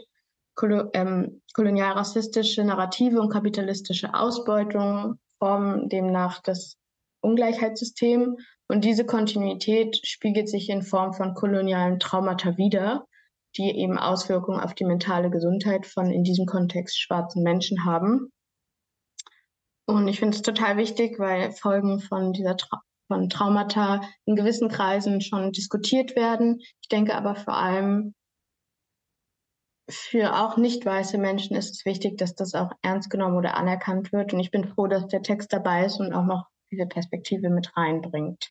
Das waren erstmal die einzelnen Beispiele. Wie gesagt, es sind 25 Beiträge in der Broschüre. Es ist sehr herausfordernd, einige Beispiele wiederzugeben. Ich möchte jetzt noch darauf eingehen, welchen Einfluss erhoffen wir uns mit der Publikation in Bezug auf unsere entwicklungspolitische Arbeit und für unsere LeserInnen. Natürlich geht es darum, dass Kolonialismus nicht nur als ein historisches Thema wahrgenommen wird, das im öffentlichen Raum verhandelt wird oder dass Dekolonisierung nur als ein einzelnes Thema unter vielen verstanden wird. Es geht darum, die Kämpfe gegen zum Beispiel Umweltzerstörung, also um das Verständnis, dass Kämpfe gegen Umweltzerstörung auch antikoloniale Kämpfe sind. Die Industrialisierung und der sogenannte wirtschaftliche Fortschritt der sogenannten Industrieländer bauen eben auf globale Arbeitsteilung auf, die die Kolonialmächte im Kolonialismus mit Gewalt einführten und die immer noch wirkt. Dieses Verständnis möchten wir auch schärfen. Und wichtig ist, was ich auch schon gesagt habe, in Anlehnung auch auf den einen Beitrag, dass der Begriff Dekolonisierung nicht zu einer leeren Worthülse verkommen oder instrumentalisiert werden darf. Es ist unsere Verantwortung als AkteurInnen im globalen Norden, das sogenannte Decolonize Washing zu vermeiden, beziehungsweise auf dem Schirm zu haben, weil eben gerade Nord-NGOs kolonial geprägt sind und interessengeleitet. Wir verstehen Dekolonisierung als einen transformativen Ansatz, um eine gesellschaftliche Veränderung für mehr globale Gerechtigkeit zu erwirken. Und im Idealfall bauen beispielsweise unsere BER-Mitglieder, aber auch die LeserInnen darüber hinaus Dekolonisierungsprozesse noch tiefer in ihre entwicklungspolitische Arbeit ein. Was ergibt sich daraus oder wie würde ich es noch zusammenfassen, dass die Publikation eben verschiedene Perspektiven an einem Ort bündelt, ist schon nochmal was Besonderes, auch wenn gleich einige Artikel ja nicht das Rad neu erfinden. Es zeigt vielmehr, wie der Diskurs geprägt ist und wie wichtig es ist, dass wir uns auch in diese bestehenden Kämpfe mit einreihen und somit den Diskurs vertiefen und auch anerkennen, dass, was die Beiträge auch machen, die verschiedenen Überschneidungen von den Themenfeldern. Es geht darum, Unrechtssysteme, habe ich schon gesagt, wie Kapitalismus, Rassismus, das Patriarchat und Kolonialismus zusammenzudenken. Und wir sollten uns auch gerade in der entwicklungspolitischen Inlandsarbeit immer wieder die Frage danach stellen, was sind eigentlich die Ursachen? Ich denke, wichtig ist es auch nochmal, sich zu verinnerlichen, dass der größte Teil der Arbeit noch vor uns liegt, dass wir anerkennen, dass es ein langer Prozess ist. Und mir wurde auch gesagt, was ich sehr prägend fand, 500 Jahre Kolonialismus sind nicht einfach so vorbei und schon gar nicht mit einem Wort oder einer Broschüre. Wir müssen die Widerstandsperspektiven anerkennen und würdigen und ein Bewusstsein dafür haben immer wieder, dass diese Kämpfe aus dem globalen Süden kommen und wir sie hier nicht im globalen Norden eingeführt oder entdeckt haben. Und genau, eben für all diese Punkte braucht es unserer Meinung nach dringend die Verankerung von Dekolonisierung als ein Querschnittsthema. Wir müssen uns unsere Strukturen und unsere Systeme anschauen. Deshalb hatte ich schon eingangs gesagt, haben wir den Ansatz, auf uns selbst zu schauen. Wie können wir politische Prozesse anzuschauen, um Veränderungen herbeizuführen? Und deshalb setzen wir uns quasi für einen Perspektivwechsel in der Entwicklungspolitik ein. Und es geht auch ein bisschen darum, um die Verknüpfung von Projektarbeit und politischer Arbeit als MBR-Ansatz. Es geht also darum, eine politische Haltung und Werteorientierung schon auch mitzubringen. Und auch, wie ich eingangs gesagt habe, anerkennen, dass wir von unterschiedlichen Wirklichkeiten sprechen. Ich nehme an, also wir wissen es ja, hier in unserem Seminar sind auch unterschiedliche Wirklichkeiten, Lebensrealitäten vertreten. Und das gilt immer mit zu berücksichtigen. So, zum Schluss wollte ich noch darauf hinweisen, dass wir in Erweiterung der Broschüre online unsere Multimedia-Reportage haben. Was ist Dekolonisierung? Die Reportage macht in 4 Kapiteln beispielhaft sichtbar, wie koloniale Kontinuitäten wirken und zeigt auch Widerstand dagegen auf. Und es gibt auch verschiedene Bildungsmaterialien unserer Mitglieder, die dort mit drin sind. Das ist ein interaktives Tool, versucht ein etwas niedrigschwelliger, auch online einen Zugang zu der Dekolonisierungsarbeit, zu unseren Ansätzen und kolonialen Kontinuitäten zu geben. Und was ich noch an dieser Stelle erwähnen wollte, wir haben die Checklisten, ich glaube, sie wurden vorhin auch schon erwähnt, die Checklisten zu rassismuskritischer Öffentlichkeitsarbeit, die vor kurzem ins Englische übersetzt wurden. Aufgrund hoher Nachfrage habe ich auch den Link mit reingepackt, weil ich ja eingangs gesagt habe, dass der BER bereits seit einigen Jahren Broschüren zum Thema Rassismus, Rassismuskritik in der Entwicklungspolitik publiziert. Unter anderem auch die breit rezipierte Broschüre Development to Turn, die inzwischen eine Neuauflage hat. Und die Broschüren findet ihr online. Ich habe den Link auch mit reinkopiert. Das war's von meiner Seite aus. Vielen Dank. Hier sind nochmal die Kontakte. Und auch online gibt es noch den Link zum Stream, zu unserer Fachveranstaltung Mainstreaming Decolonize, wo wir uns auch die Themenfelder Wirtschaft und dekoloniale Stadtpolitik näher angeschaut haben. Vielen, vielen Dank.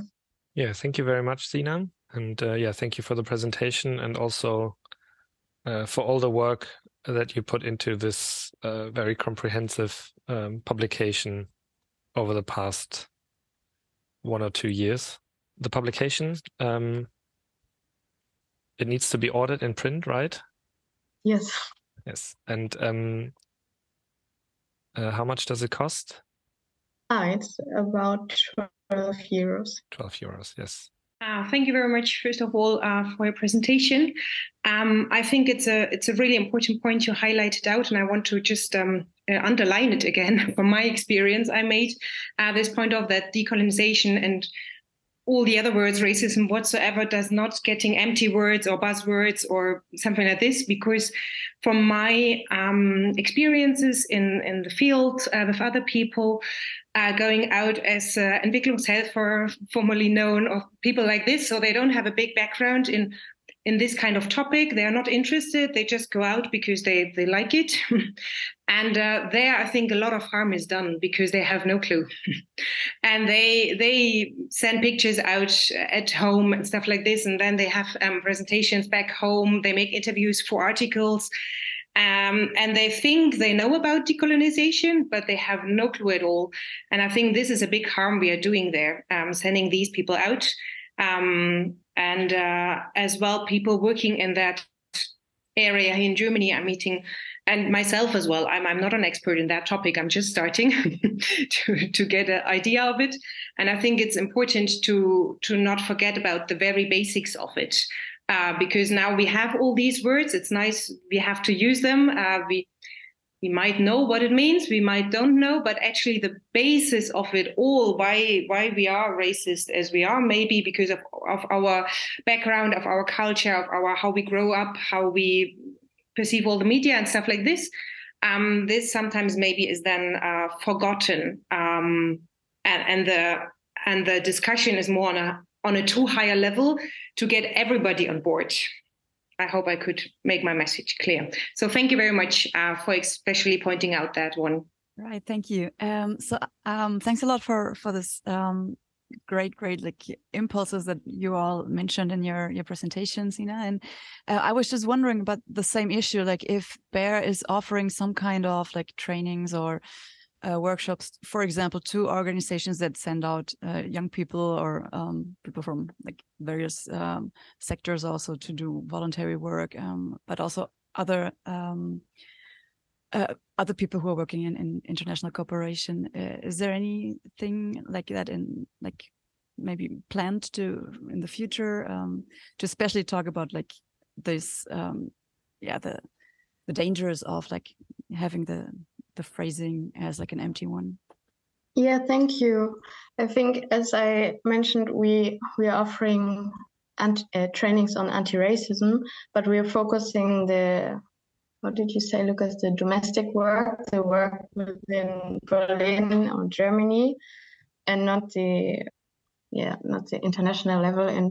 But we can connect you to people who are offering these trainings for people who go outside, who are working in project with the Global South, because there are critical whiteness trainings and anti-racism trainings, which are really important. But we in BEAR are focusing on anti-racism trainings for white people in development policy work within Germany. And yes. Okay, so Sina, thank you very much. It was very inspiring. I'm from Medica Mondiale, feminist organization based in Cologne. And I'm just like, I would like Venro and us all to work a bit more on, or the question that actually we are dealing with a lot is how to work together with diaspora institutions or diaspora organizations in a positive way, because we have been supporting a lot of our Afghan colleagues to flee to Germany when the Taliban took over, and now they are forming their own organization.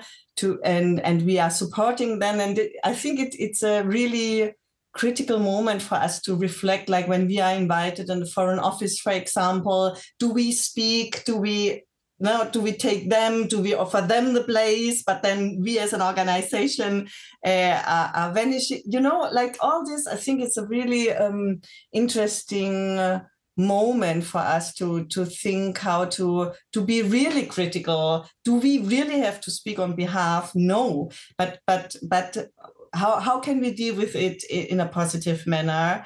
And I think it would be a good platform in Venro to further discuss it, because I'm sure other organizations also do have to work together with people who represent countries where we all have our do work and have our projects running. So Sina, thank you. I think you are also with your organization discussing those issues. Yeah. Thank you, and thank you, Sina, for your presentation.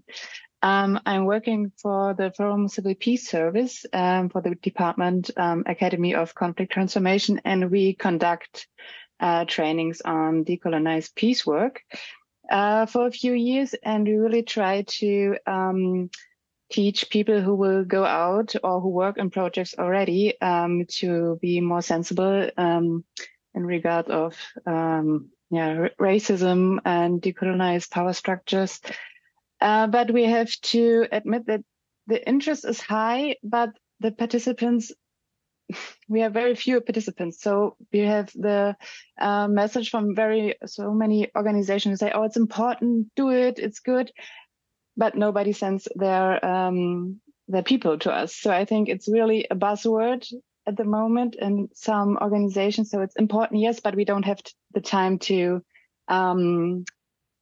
make it part of our work, really, or just check the box. Okay, we did a training and decolonize our work, but I think then it stops. And I hope really that we can go further and make it really an important point of project work and not just a checkbox in our mentoring documents. Thank you. So thanks for all, and maybe we can see us in a training. My question is about resistance and mindset changing. When we had this work commissioned, the Foreign Office initially wanted us to support them in improving trainings that they would give to Brazilians. And then we subvert the logic, and in the end, we are now suggesting them to be trained by Brazilians on basically the same matters that they have. So that instead of them bringing knowledge from here to there. We are training them on how things can be done on a better way, on a more bottom-up way, on a better approach. And there is a very big resistance from the German side, because on many occasions we see that people think they know everything. People have the feeling they have done everything. People have the sensation they don't need to learn. So we work quite a lot with this decolonial sensibilization as the first step, so they can open a bit their minds to understand that even though Brazil is not a former colony from Germany, there are loads of issues related to economic power, etc., that they need to take for granted. So I wanted to know from you, Sina, you have mentioned, in addition to many interesting resources, the fact you also provide training, if this resistance is something somehow common, this feeling of, we don't really need to learn about it because somehow we have the resources, we have the power, we have the money, we have the means, and we go there and we develop the way we designed our actions from our desks here in Germany, and that's it. How do you feel, and if you sense that? Thank you for your input, for sharing your thoughts. I think in general, I'm not doing the trainings myself, and I said there are anti-racism trainings for white people in the domestic work here. But I think that this attitude of white superiority and arrogance, which it also should be possible to address, is really important. And yeah, also for people then to, I don't know how to say, to aushalten, to endure that. And that not one training is not enough. Yeah, it should be also a continuing process, I think. And yes, but actually I think I heard about it, that this resistance is there and should be addressed every time. And lack of time as resistance as well, in many occasions. Yes, always, yes. Yeah. Thank you very much, Lucas. And thank you for the wonderful presentations so far. My point of view, this expertise phenomenon, if we don't de-expertise the development Entwicklungszusammenarbeit, it will simply be hard for us to simply come forward, that we have too much experts which are coming from the global north, which are mentioned as expats, but it's always rare to find experts coming from the other way around. So even if I come and live here as an expert, I will always be looked at not as an expert in any field, but I will always be looked at as a migrant. That is my main theme. That is my main, people will always mention me. My first identity will always be migrant and not expert in any field. And the other way around, the white person will always, if they go to the developing countries, the so-called developing countries, if I may use this word, they will always be looked as expats. So everybody is ready to listen to what they say, even if they are talking about Africa. And I would not be seen as an expert in this way. So that's why you see this development or the working together is always so hard, because there is cultural insensitivity. People don't have, they have not this feeling of culture in different countries. And that's why they go and just make photos of whatever they see, of the pictures they have in their mind of what they had about Africa. And that is what they go photographing if they go to work, for example, in Africa. And with some phrases like, I'm really lucky to be born in Europe. It's really, now I see that fließendes Wasser is really a privilege, making such comments on such photos. So the cultural sensitivity still remains a problem. and still remains lacking. And this comes in different ways, in the way people talk, in the way people photograph, in the way people simply also communicate with their partners. And when we talk about if now a European wants to go to Africa, they can just pack their bags and on the next day they're on the next flight. So they can just go and make a workshop there. They can just go there and learn about something. They can do their research. They can do anything they want.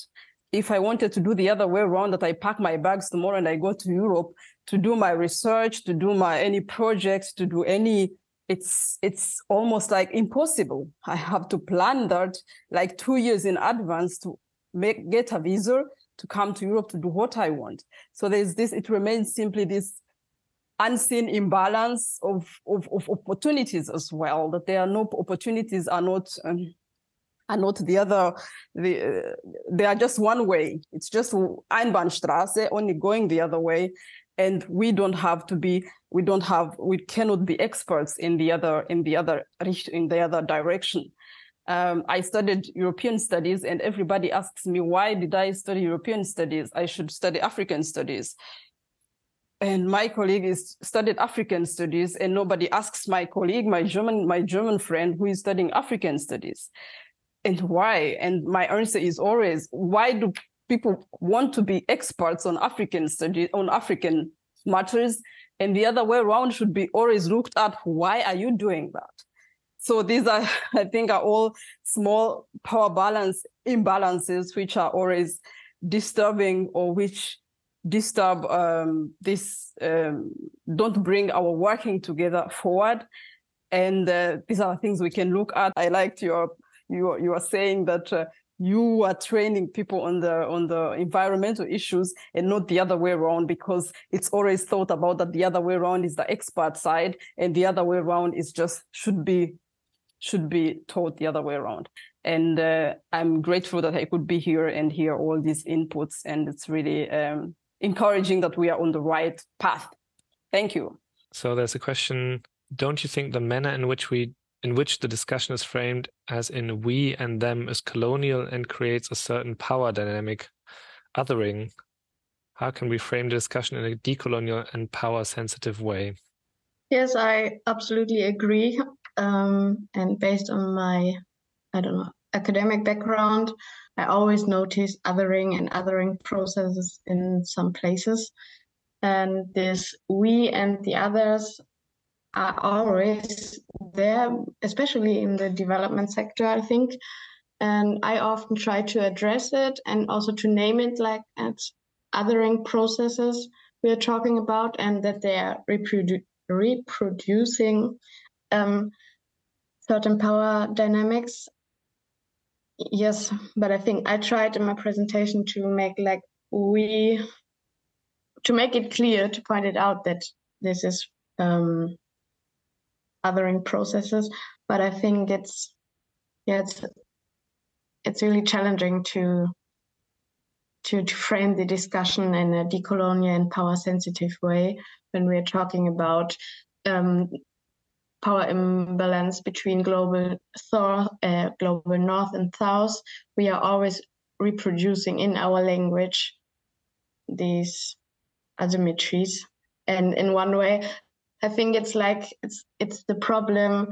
We, for example, are criticizing development, but we are also calling us development. Berliner Entwicklungspolitischer Ratschlag.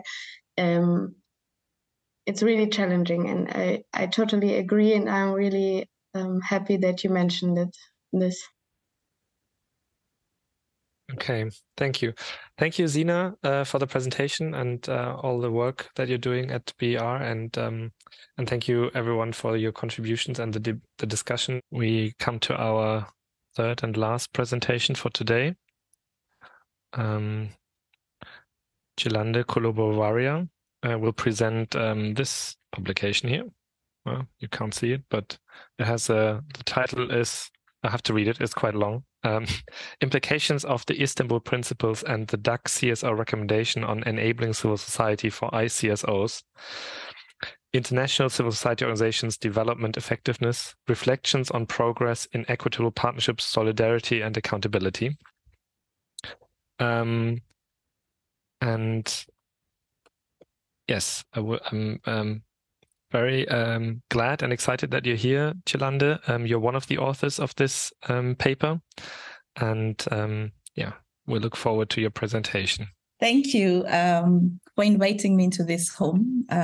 Lucas, I'm glad you're not all total strangers. I see my recently new colleagues from WHH whom I've been working with lately.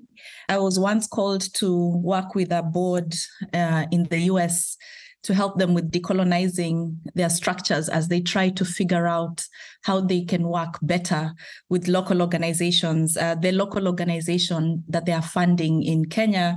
And I remember distinctly the comment that was made is, you know, what can this Kenyan tell me? And yet we never question when foreigners come. Needless to say, the founder since left the organization by the time we were done with the process. And they are a very successful organization now, 4 years down the line. So I feel you on always being questioned when we don't question other foreigners that come, which is why I'm super grateful for Lucas asking me to walk with him for the next few months on this learning journey that we've all embarked on. Now, this report came about as a result of my conversations with colleagues from CPDE, where I dropped off just giving you a quick overview of CPDE, which stands for CSO Partnership for Development Effectiveness, which basically is a platform of that's been created for civil society organizations from all the regions of the world that are interested in reforming how aid and development is done across the world. This platform brings us together, hoping that we can enhance collaboration, cooperation, and solidarity with multiple stakeholders that are interested in effective development. And we've created that term very deliberately. Effective development cooperation really is looking at how can we achieve real and inclusive development by ensuring that there's an enabling environment for development stakeholders. And part of that work is really we work very closely with OECD and the DAC group, engaging in a lot of conversations to make sure that the voices of civil society are heard. As they think about how can they work better with us. And there's been many commitments that have been made over the years, basically to try and figure this thing out. So we are not the only ones still trying to figure it out. And so I joined forces with colleagues from ActionAid and, the colleagues from AidWatch Canada to really look at all these commitments that have been made over the years. What has been the progress? Especially, we keep talking about, all these Istanbul principles of development effectiveness and that were coined way back when. And what has actually happened? Been many commitments that were made a few years ago by development aid, supporters about how they want to change things. But as we went through and started doing interviews and really finding out what has been the progress over time, we realized that there's still not enough that has been done, especially around three key areas. One is how do we achieve equitable partnerships across all the different multi-stakeholders? And the one that was lagging behind the most was how are international development players operating and collaborating with local CSOs especially. Secondly was this concept of solidarity. What does it even really mean? And how are we able to actually achieve it? And the third was, accountability and specifically dynamic accountability, meaning all the key players within development are actually accountable to one another. Now, looking at all these things, we said, look, we've been making declarations since 2005 and even before that, and people have been making noise, but what is the problem? But when we also look at the landscape, we see that, times are changing. We are changing terminologies, we are changing principles, frameworks. We are moving away from building capacities, for example, and shaping priorities and all of this. We are moving away from that, and people are comfortably getting into a common understanding that really what we need now is interventions in development that are community-led, that are community-owned, and community-sustained. Now, that seemed to be something that across the board, when we spoke to different folks and we read all the different literature that we read, that we've referenced in the report, you can actually look at them. I did not want to focus on the science side of this. I didn't want to focus on that. This report was meant deliberately to just gather people's genuine feelings and genuine perceptions. It was supposed to be true reflection of how people are feeling from both ends of the world. And we also realized that the way we've been operating is not working. The issues that we are dealing with, disasters that are happening all over the world, requires for us to really rethink if we are actually to sustain humanity. We need to start thinking about the proximate leaders, those who are living some of these experiences, living some of these problems. They are the best place to understand the issues. That whatever issue we see, there's always nuances. There's always this little small unspoken things that somebody flying in from another part of the world will really not quite understand. So the way development is happening is not working. The people on the ground are not working. And colleagues, really, it's just the right thing to do in today's world. As I delve more into the presentation, I want to just highlight the spirit of this. There's a common saying that we always say here when we think about equitable partnerships, but in general, how we live our lives on the continent. I don't know if some of you are familiar with it, where we say, don't walk in front of me, I will not follow. Do not walk behind me, I will not lead. Walk beside me and be my friend. And really, that was what was coming through from all the conversations we had. We had these conversations. We said, well, what are we seeing? Why do we still need to partner, really? Should we just let go of one side and focus? Should the so-called developing nations just sit back and wait for solutions? Or should these folks just give us the money and let us do our work? But even in speaking to everybody, we realize that really we do need to figure this thing out. There's no way any one side can do this work on their own for various reasons. We still need to collaborate because the knowledge, the proximities, the expertise, and the networks and the resources that we each bring to the table can create a fantastic symbiotic relationship on both ends of the spectrum. So my colleagues earlier on spoke about, the supremacies and, those kinds of things. It only happens because one side that comes into a new space says, my way is better. My resource is more important than your resource. My timelines are better. And as long as there's that level of supremacy, whether it's because of race, whether it's because of culture, whether it's because of age, because some of our environments struggle with ageism, it's wrong, because we realize that, and even in speaking to all the colleagues that we spoke with, that it is important that we figure this thing out. Aside from the fact that we have a lot to bring to the table, there's also just the sensible things around, the cost effectiveness and the strategic advantages of collaboration. But also practically, if we come together, then you see we are able to expand our development interventions, reach more people, have impact that is lasting. We can start to think about, issues of sustainability.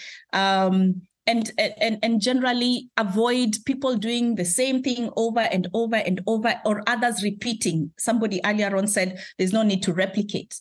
And so we have to figure out what is this, what does partnership really, what is the best way for us to collaborate?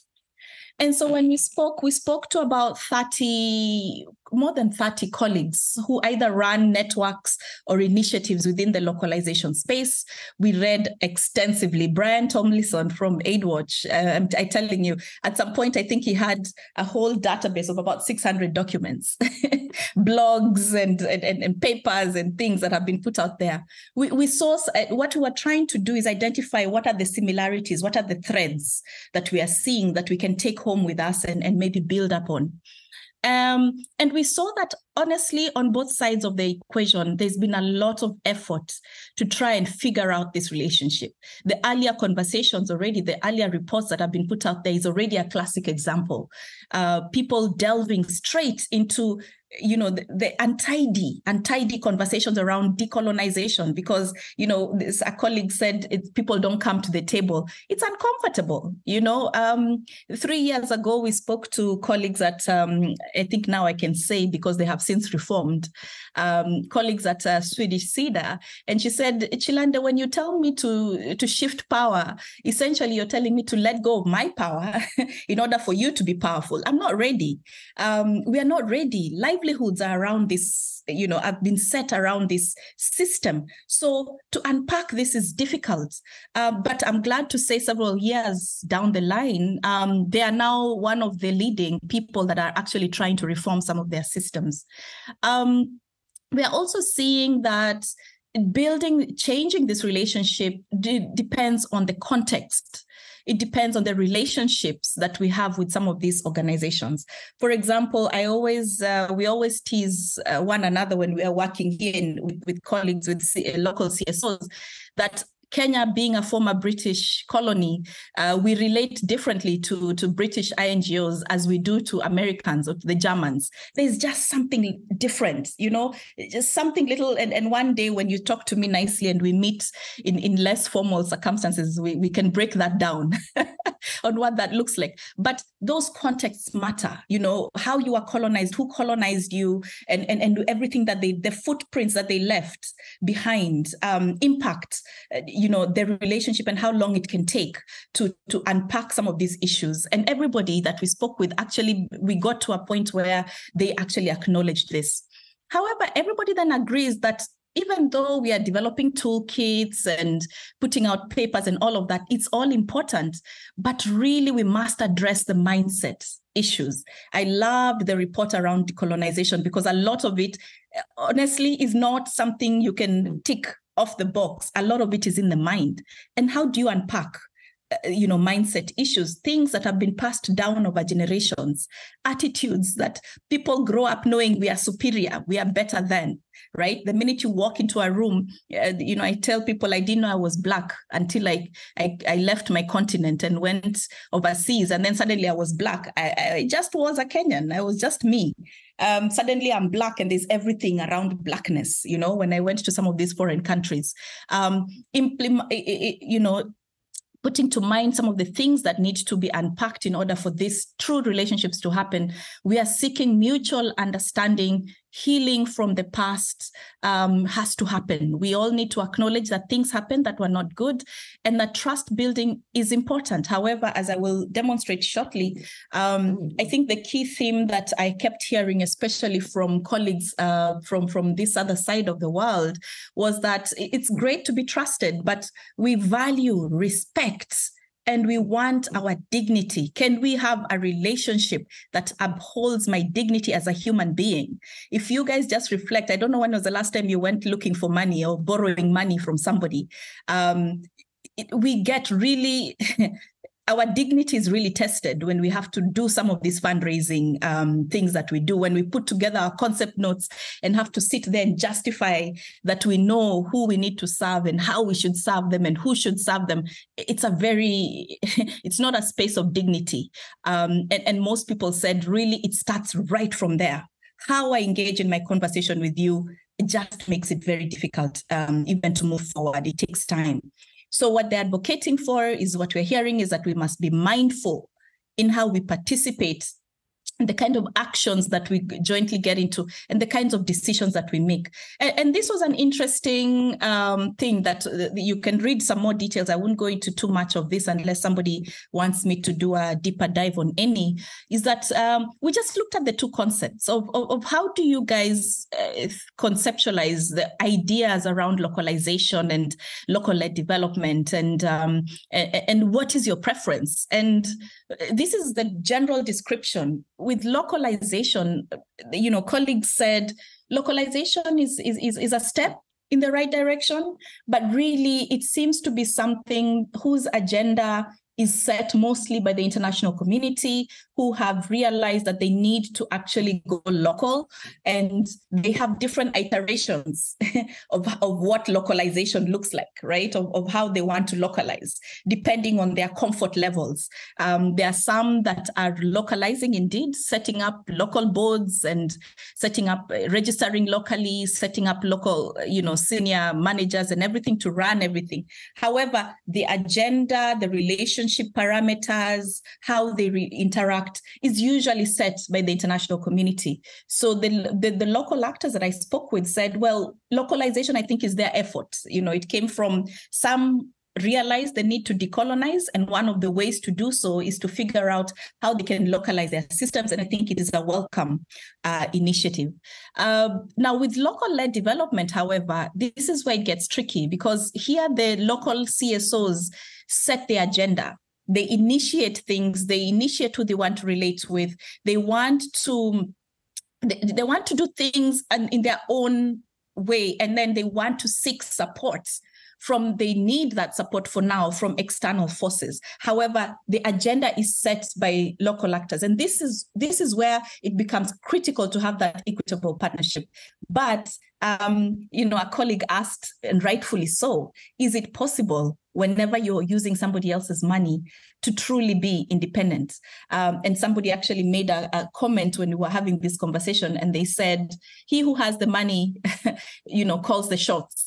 Unfortunately. So local-led development, as long as we still rely on foreign funding, it becomes tricky. And so we have initiatives, examples that I have put out there that are very interesting examples of how local-led development is done. There's a gentleman, Mauricio Miller, who has put out a new movement called the Peer-Led Development Initiative, where the premise there is that I will learn best from that one, the person who is in my situation, and then they came out of it, So I'm more likely to learn from a person with disability growing up in poverty-stricken environments and then became successful. If I'm also in the same circumstance, that person can teach me way more, better and faster and more long-lasting than if I went and learned from, an expert who came in to teach me about leadership and social entrepreneurship and, all those good things that consultants bring with them. And so read about it. It's there in the report. It's very interesting, good case studies that are there. They have, I think there are pilot programs in Liberia and Ethiopia, Tanzania, and a few other places. There's also the Collaborative Policy Initiative and the Community-Led Development Movement. Again, really good examples of people setting their own agenda and trying to actually move things forward. The other thing was these terminologies that we are throwing out there, all the time. We were curious to see, do we all understand what we are saying? Even in this room, do we all have a common understanding? And while there are many concepts that I put out in the report, I picked this equitable partnerships one and trust-based relationships to illustrate there are some areas where we have common understanding. But when it comes to equitable partnerships, the international community is talking about shifting, it's talking about sharing and allowing people to make decisions.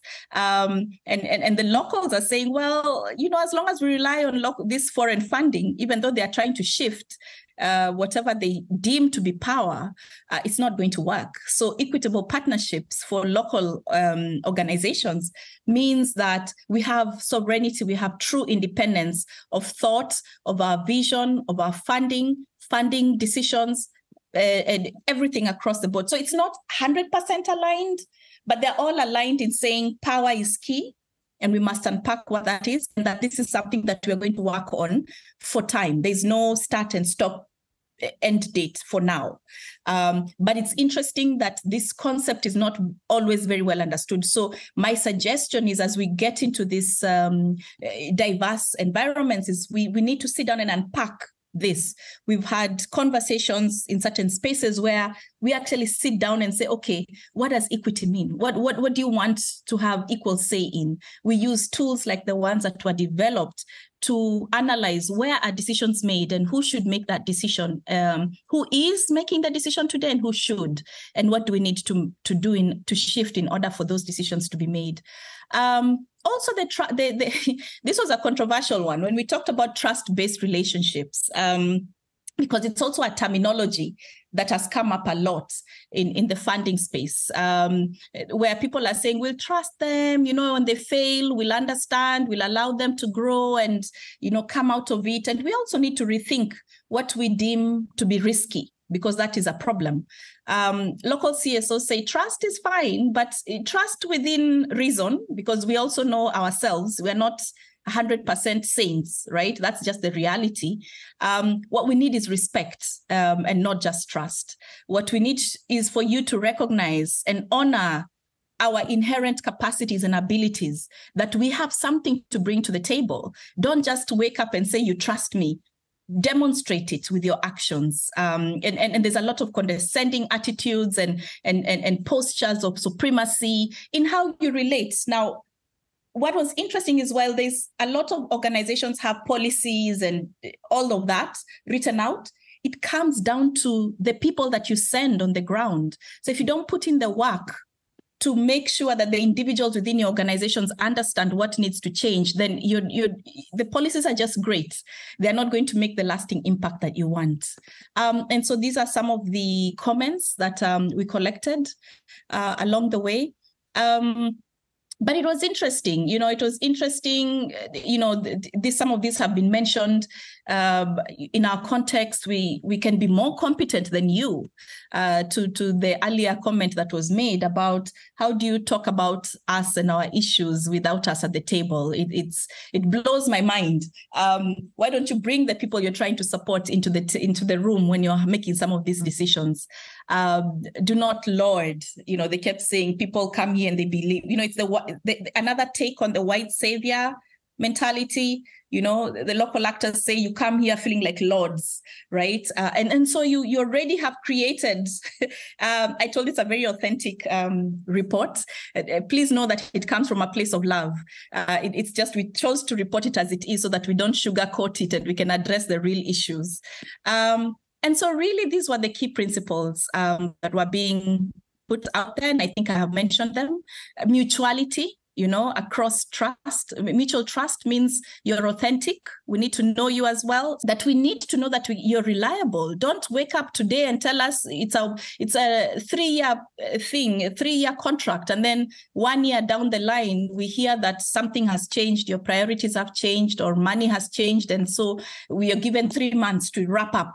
It means you're eroding the trust on the other side as well, that you need to invest. Don't assume just because you've come in with the money that you've been accepted by the local communities, local organizations that you're working with. Invest in those relationships. Respect.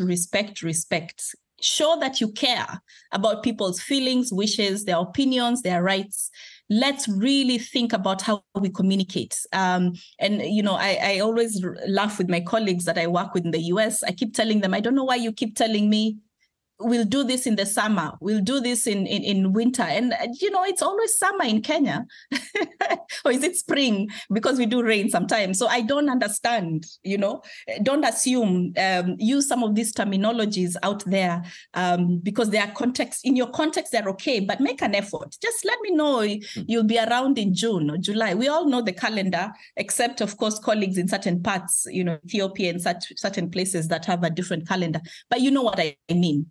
It's disrespectful for always the local side to adjust to the other international colleagues. What about the other way around? yes, let's make sure that we have shared concerns and we have joint contributions. I was gratified to learn that local organizations don't want to just sit back and receive and have no responsibility. They're saying, let's share everything, including the risks that are there with coming together. So it was really, really changing the narrative, changing the tone of how people relate, and really thinking about it as how do we actually collaborate well. The other thing, these are some of the barriers that they said that are slowing progress. Local CSOs in this new dispensation are fearing that what is expected of them is that they become replicas of the same system, that I must have the same systems as some of these big, systems that we are fighting, that if I can figure it out, then I can work, then I can receive funding, then I can have a good relationship. So there's that fear that if they do that, then what happens? The fact that there's no clear practice and understanding of localization is also a challenge. So it's difficult to know how to relate with international colleagues, depending, the Americans have come up with a huge, robust declarations and frameworks and strategies. The Swiss have also done the same. The Germans have done the same. The British have done the same. They don't always speak the same thing. And so the honors are on us who need your funding to learn all your different systems. It's time consuming, it's difficult. Is there a way to harmonize that? People are fearing what they say, losing their souls as they try to adhere and fit the demands that are coming out. That's also practically, then some of our national governments are not supportive. When we think about financial sustainability and where we can get money, and to build our resilience, for example, there are some organizations that want to set up things like endowment funds, but our governments don't allow. They have restrictions, right? So even the local context also it's not all on just the international community. Also locally, certain countries are better placed for this to take root than others. There are some that are really crippled by some of the rules, and it is important to learn what they are, and so that we can relate, give them grace also to catch up. The competition, because when localization happens and some of you then devolve your systems and set up your institutions, you still have an advantage over some of the more indigenous organizations. And so that is also something that's thought of and feared, especially because the bilateral funders would rather go to the one that has a history of a more formal structure than try and trust this other more indigenous, organically growing organization. And then within the space, because of all of this, there's also a growing unhealthy competition happening, a divide. And so what we are trying to advocate is how do we support more collaboration, limited space for authentic interactions across the board. There are not many spaces where we can talk freely and honestly with one another without just only one side presenting. Can we be in a neutral space where we can both talk? And a lot of local organizations said they really don't know how, they tend to interact with people who don't make decisions. So it takes time to even come up with some of the reforms. So you give feedback.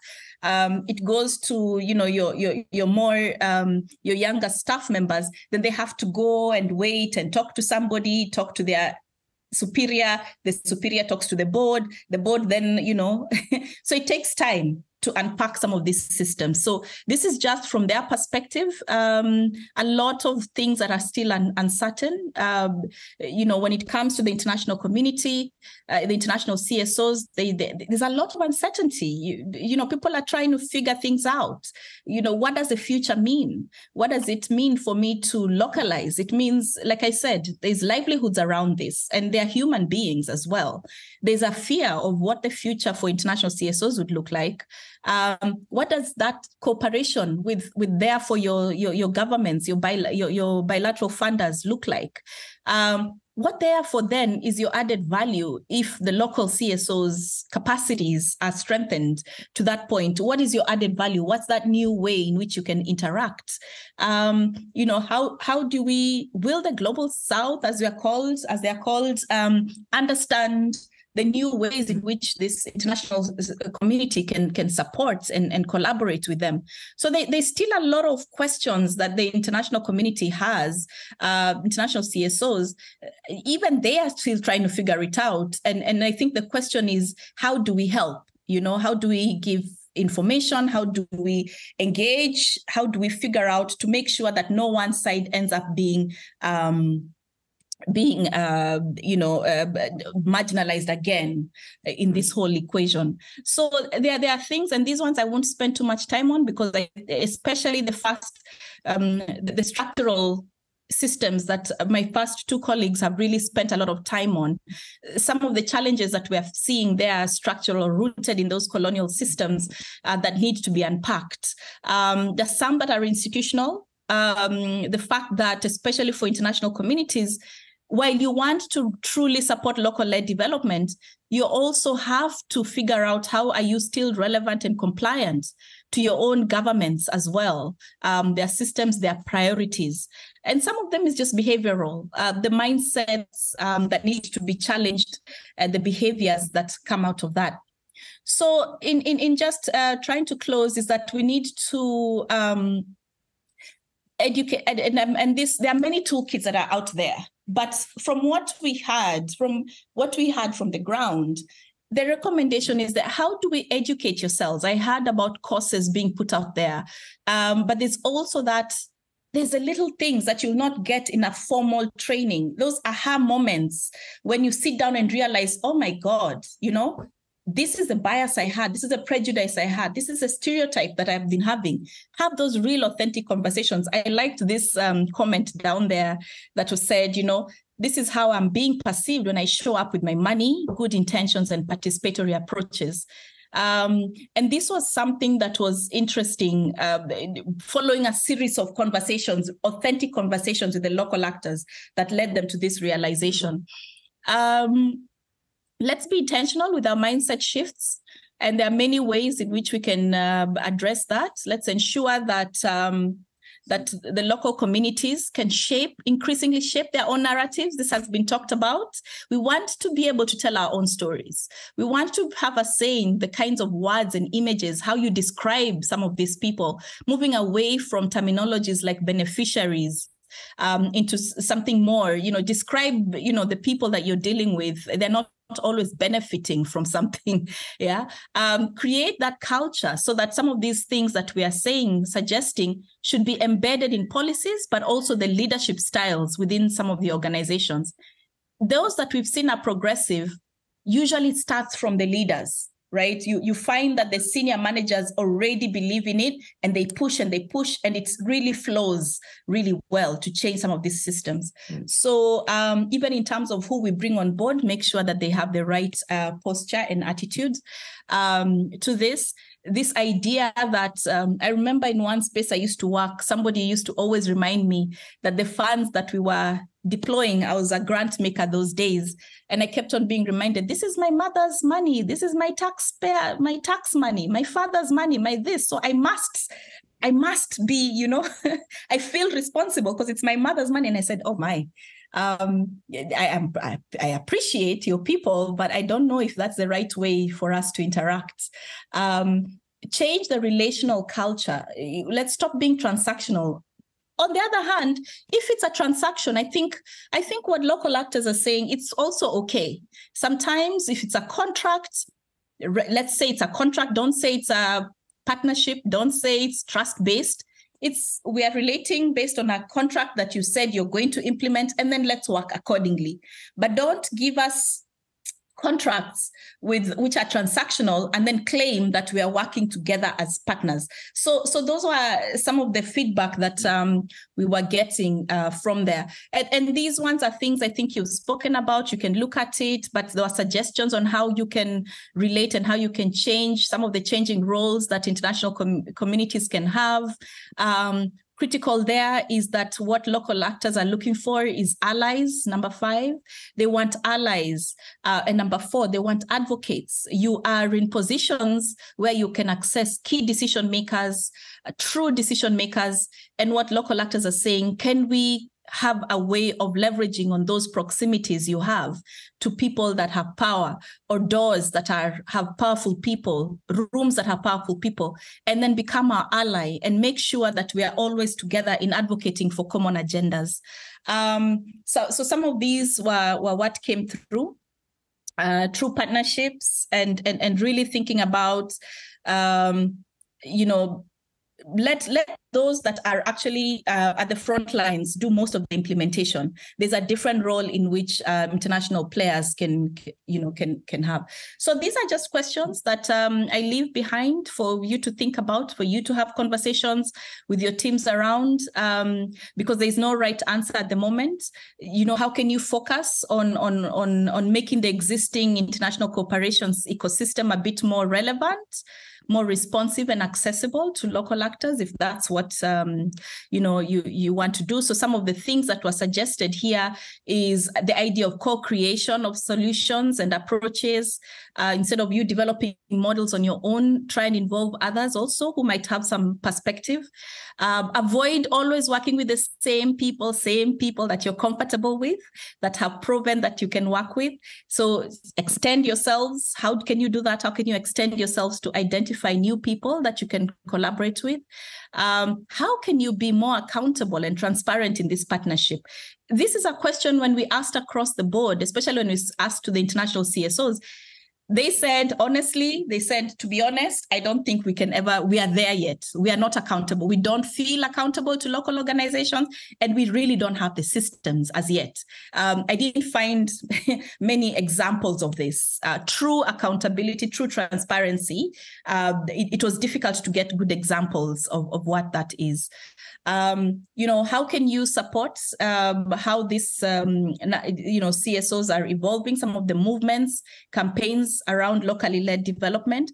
Do you want to support? And, these are things to think about, and maybe a way in which we can learn from some of the other environments about how they have done things in the past. How do we create real authentic discussions around barriers, realities, and the needs on the ground, real conversations between, these other different, local organizations and international organizations? What does it really mean to be a trusted ally? We're talking about this again. It sounds like it's going to be another buzzword. What does it really mean? How do you create, can you create internal champions? Maybe not everybody is going to get aligned at the same time, but perhaps you can develop internal champions that can then lead the process of changing your own internal systems.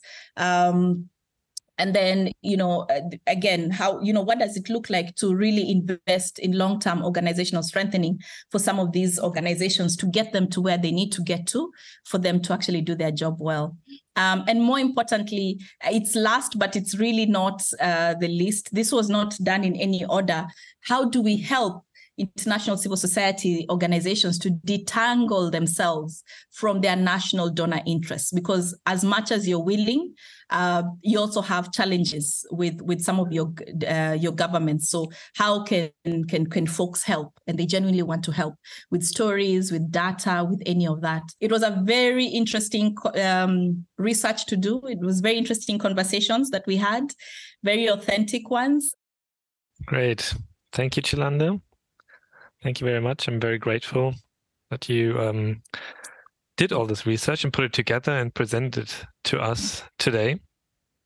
I believe that was very, very important for many of us here to hear the results of your work. First of all, dear Chilande, thanks a lot for this impressive compilation. My respect to your work. I remembered Busan and the Capacity Development Network I was able to be part of, and thanks a lot to bring this back here on the table. My very, very issue is openness in communication, and you pointed on neutral space where we can talk. And you see, I love our work with professionals from all over the world who come together in organizations all over the world, as well in Germany, to work together, to put all their efforts together.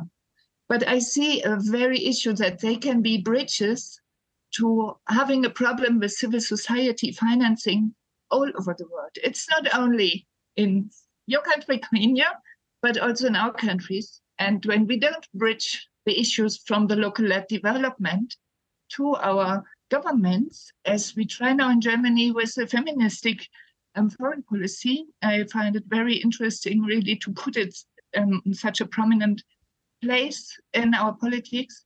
I really fear that we lose contacts and we even lose opportunities and space and collaborate in civil society internationally. I would love to hear your voice again on these issues, really how to share this really common issue on losing power in civil society. We were stronger, I think, about 10, 13 years ago when we reached to participate in Busan such a prominent way. I don't know whether we can do this further.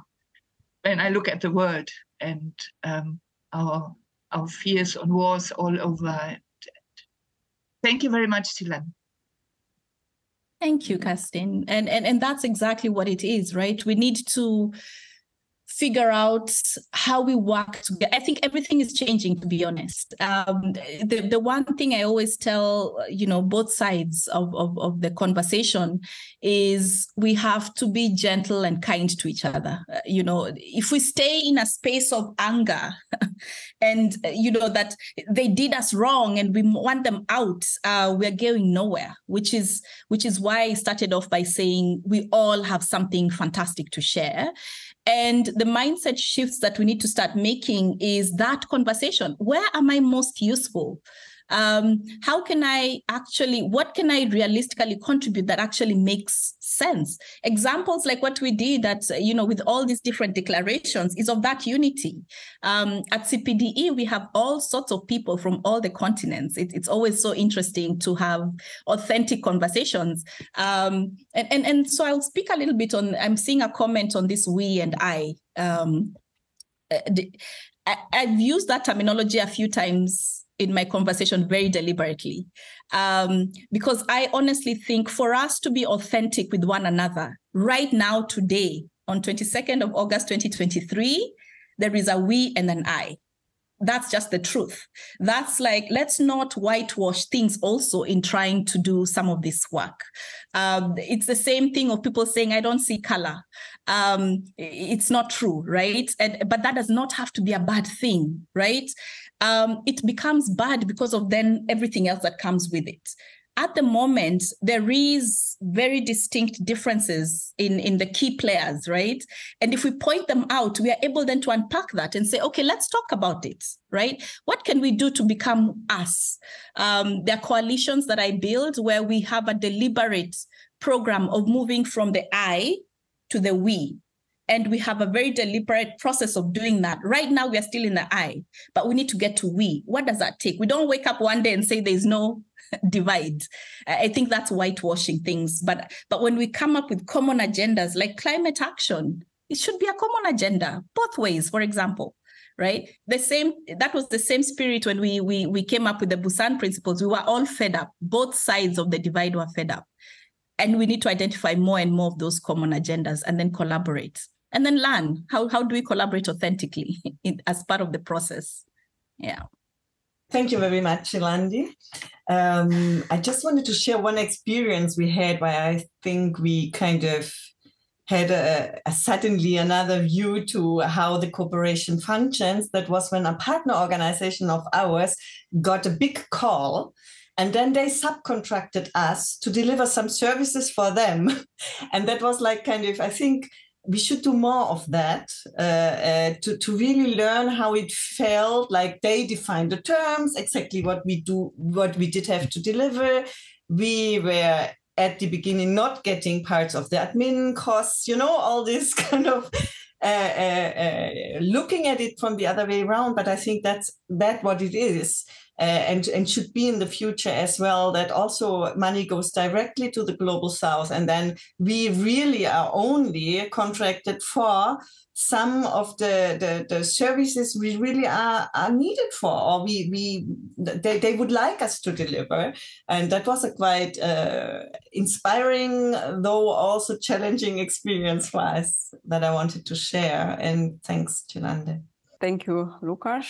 And Chilande, thank you for your great presentation. I could listen to you the whole day.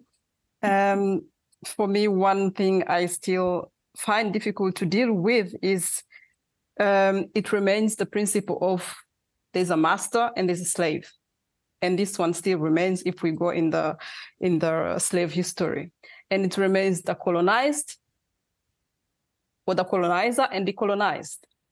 How can we sit on the table and have authentic discussions without, even if you tell me you don't see color, if you don't tell me, it's simply a big issue, colonizer and colonized.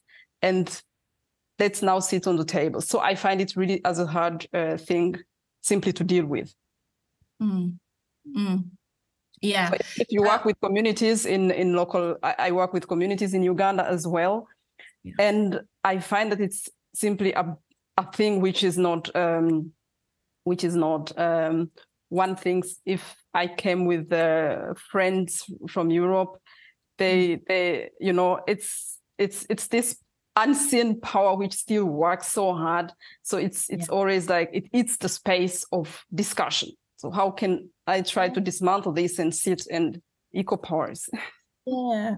There's a president of one of these big foundations. We once had a conversation, and he said, Chilande, when I was doing this work back in the day as a senior official within some bilateral, you were the problem. Africans were the problem. Africans had HIV and AIDS, and therefore we were coming to solve the problem. So as long as I saw you as a problem, there's no way I can call you to the table to have a conversation. I am the one that has the solution. So now that he's the president of a big private philanthropy, those are the first things that he starts to debunk. At the same time, we, on the other side of the equation, need to also do the work for our mindset to challenge. I once had a fun debate with some colleagues in USAID. I said, I worked for 10 years strengthening capacities and being strengthened with fantastic mentors that I worked with along the way, who really helped me build my own profession for like 10 years. And then I've been doing this work independently for about 15 more years. So I said, if you're still saying I don't have capacity, then I don't know who should be embarrassed here. I don't know that it's you who's been building a capacity, or it's me. So we also, one of the things that we have been advocating for is also getting more and more voices from I hate the Global South terminology, but that's what we have right now, from that space to also come to the table and talk and share examples. That's the only way we change the narrative. We change the perception. But if we keep staying in our little corners and feeling oppressed, and if we keep, I get tired all the time, but I keep thinking, if I get tired and say I'm going to sit in my corner, this continues to happen. So we are also encouraging for bravery, for more and more people from the Global South to come out. We just put out a toolkit, a bunch of us, different people in communications from the Global South, a toolkit on storytelling that we are giving a particular private foundation to say, this is how we want stories to be told about us. This is what you should consider. And more of those kinds of efforts need to come. It takes time. It's tiring and annoying. But it's as we say from South Africa, a luta continua. The struggle continues. We cannot tire. I'm originally from Brazil, but I work in a German environmental protection NGO, and I coordinate projects in Ethiopia. And I've been doing this for 4 years now. And during this period, we are financed by the how I translate the BMZ, the Ministry of Federal Development and International Work from Germany. And we have different projects, and we are already working with a region for 12 years in Ethiopia, and we always got funds from them. And at some point, and they were registered as an international NGO, an international CSO in Ethiopia. And slowly we got pressure from the donors so that they would register themselves as a local CSO. And this is something that went against their wish. They did not want this. This was something that was a requirement from the donor to keep funding our projects. And in the end, they have agreed because they were still dependent on this funding. And I myself, being from also the South Global, I saw this in both ways. So I understand the background from the donor that they would like the NGOs, the international NGOs, to localize themselves and register themselves as regional. But at the same point, they're very scared of it because of many reasons. And one of them is because locally it is best, it's better seen if they're international registered. They have more power within their own context. And second, they even have the loss of core funding and other sorts of funding. And I ask myself a lot, how does this, I mean, I understand it's going to a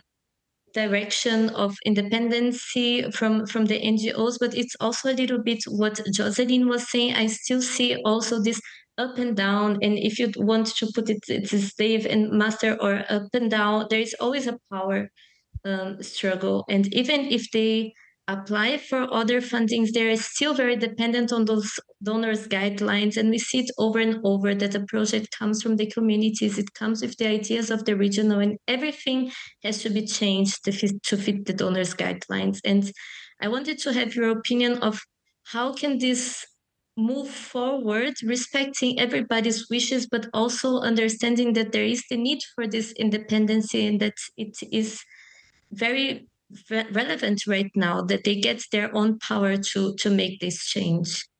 And how can we think about different sources of funding that is not European or American related? Beatrice, that's a daily conversation that I'm having. And as Waranda Advisory, there's some work there's one particular project where I'm facing the same situation, Beatrice, where they want, now mine is the opposite. They want me to register as an international and have they call it what, 501c3 in the US so that I can receive the money. And I said, I don't have the bandwidth to start dealing with what that means. I would rather enter into this is where the allyship comes in. So what I've done is created allies with so many other different, NGOs abroad that can do that. They can respond to those kinds of things. But that's in the reverse. It's the easy thing is to say, refuse that money. But that's coming from a place of privilege, a lot of privilege. Most of these CSOs do not have the power to say no because they need that money. Unfortunately, that's just what the reality is. And so this is why at the center, we try to attack this it's a whole system that we need to change. So even as we are trying to negotiate and advocate with these particular funders, we are also on this other side trying to deal with the funders themselves to get them educated. So we have programs, for example, with the East Africa Philanthropy Network and a few other initiatives where we're trying to talk to these philanthropists and to see whether we can advocate upwards. Again, another role that our international CSOs can help play. We can collaborate and see how do we start to educate some of these funders. There's strength in numbers. I'm always being told that way.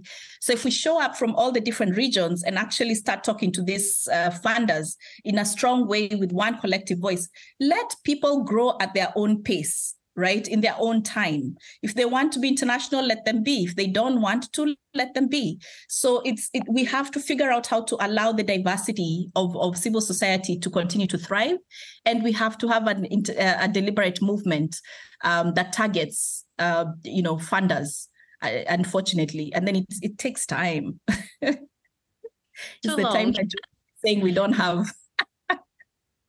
Yolanda, thank you very much for your presentation. I had many aha moments that you mentioned in your presentation. And one of those aha moments was when you said our dignity is tested when we have to apply for projects or money. And so I thought, how can we change this? And how can we change this in the global north?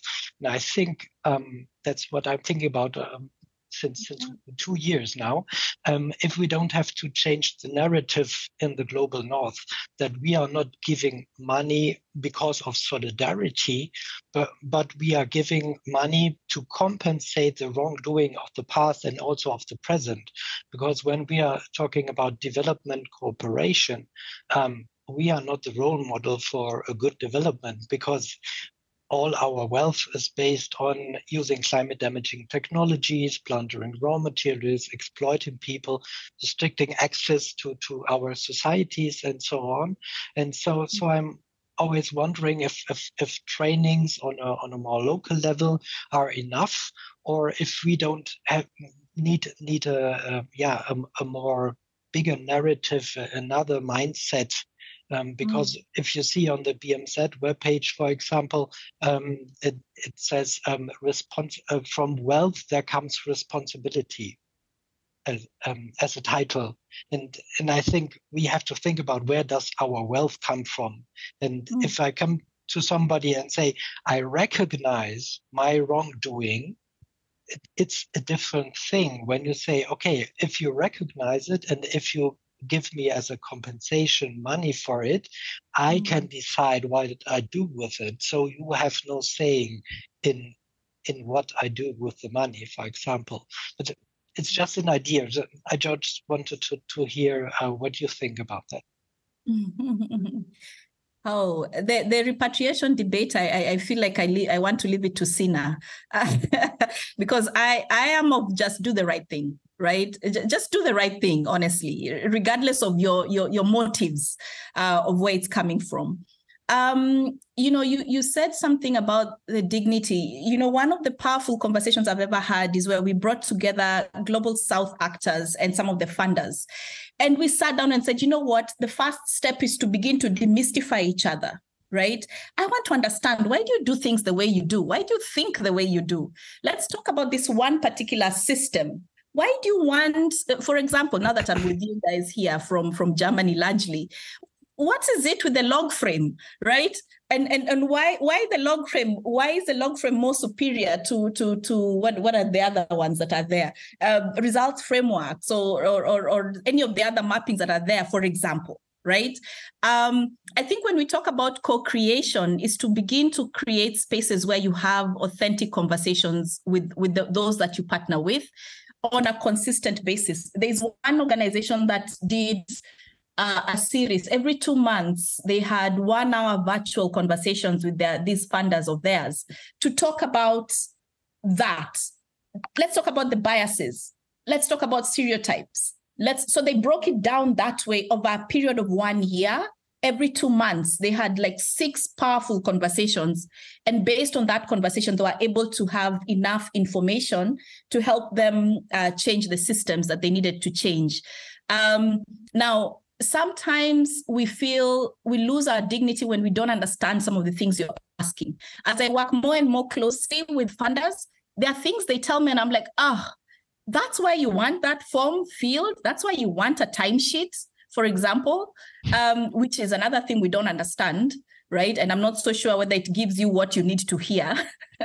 It ticks a box, but I'm not so sure beyond that. Anyway, story for another day. But once we understood why they needed the timesheet, it was easier for us to fill in. So sometimes some of the requirements you have, it's just a matter of demystifying it. Once I understand knowledge is power, then I can help. Like sometimes we can do it, but we just don't want to because we don't get it and we feel like it's unnecessary. So I think create the spaces for empathy, build more empathy so that we can build that solidarity. You only get solidarity if somebody can understand your pain, vice versa. And you only get to it by conversation, and unfortunately, regardless of where this money is coming from, because that's no longer the problem. The problem, yes, decolonization is there, neocolonialism is there, But really, at this point in time, we have to center ourselves in the community. The community is suffering as you're trying to busy figure out philosophies and frameworks. Yeah. So if we focus on what needs to happen, because humanity can, once upon a time, they say that one day we made ourselves extinct. Yeah, we could. COVID-19 almost got us there. So we need to focus back on humanity principles and stop, and just do the right thing, honestly, but have conversations. I think you'll get there.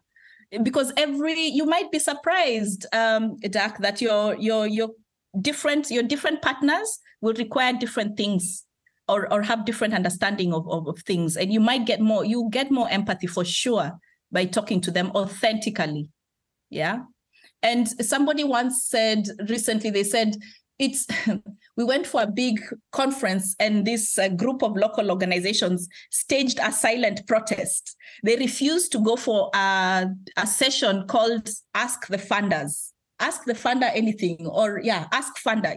Those sessions, ask funders. And they said, I'm tired of asking funders things. They have them we have tons of documents. I don't want to ask them anything. I want us to have dialogue. So they didn't attend this session. But my thing to them was, now it was a silent protest. I'm not even sure the funders knew that you were protesting. So it's not helping. Why didn't you go into the meeting and change the narrative? Just because it says so in the conference program doesn't mean it has to go that way. How about you start taking power by actually changing narratives when you walk into spaces? But there's many. You're triggering me, Dak. I can say a lot on this topic. Chilande, Sina, and Lucas, thank you very much. Thank you very much for speaking about trust.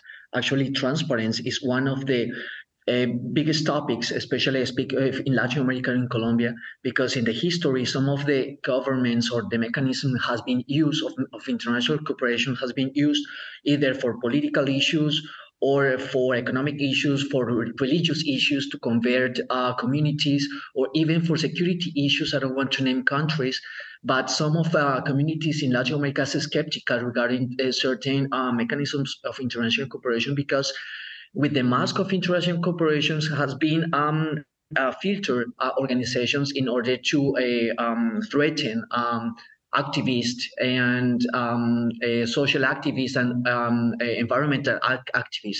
That's why, thank you very much, you're speaking about transparency and trust. Yeah. So this is, for this reason, it's not rare that if you come to certain communities, people are skeptical about this. But thank you for opening this space to build again trust that is possible through civil society compromise.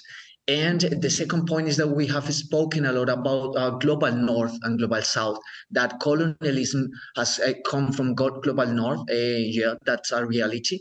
But unfortunately nowadays, geographically, the global north is also located in the capital of many of our countries, of our centralized countries. Yeah, the structures are there, and either the people there, the organizations there, either unconsciously or intentionally, they replicate these colonialist or patriarchalist models in the regions. And for example, indigenous knowledge in many of Latin American countries has not been taken into account when it comes to international cooperation negotiations.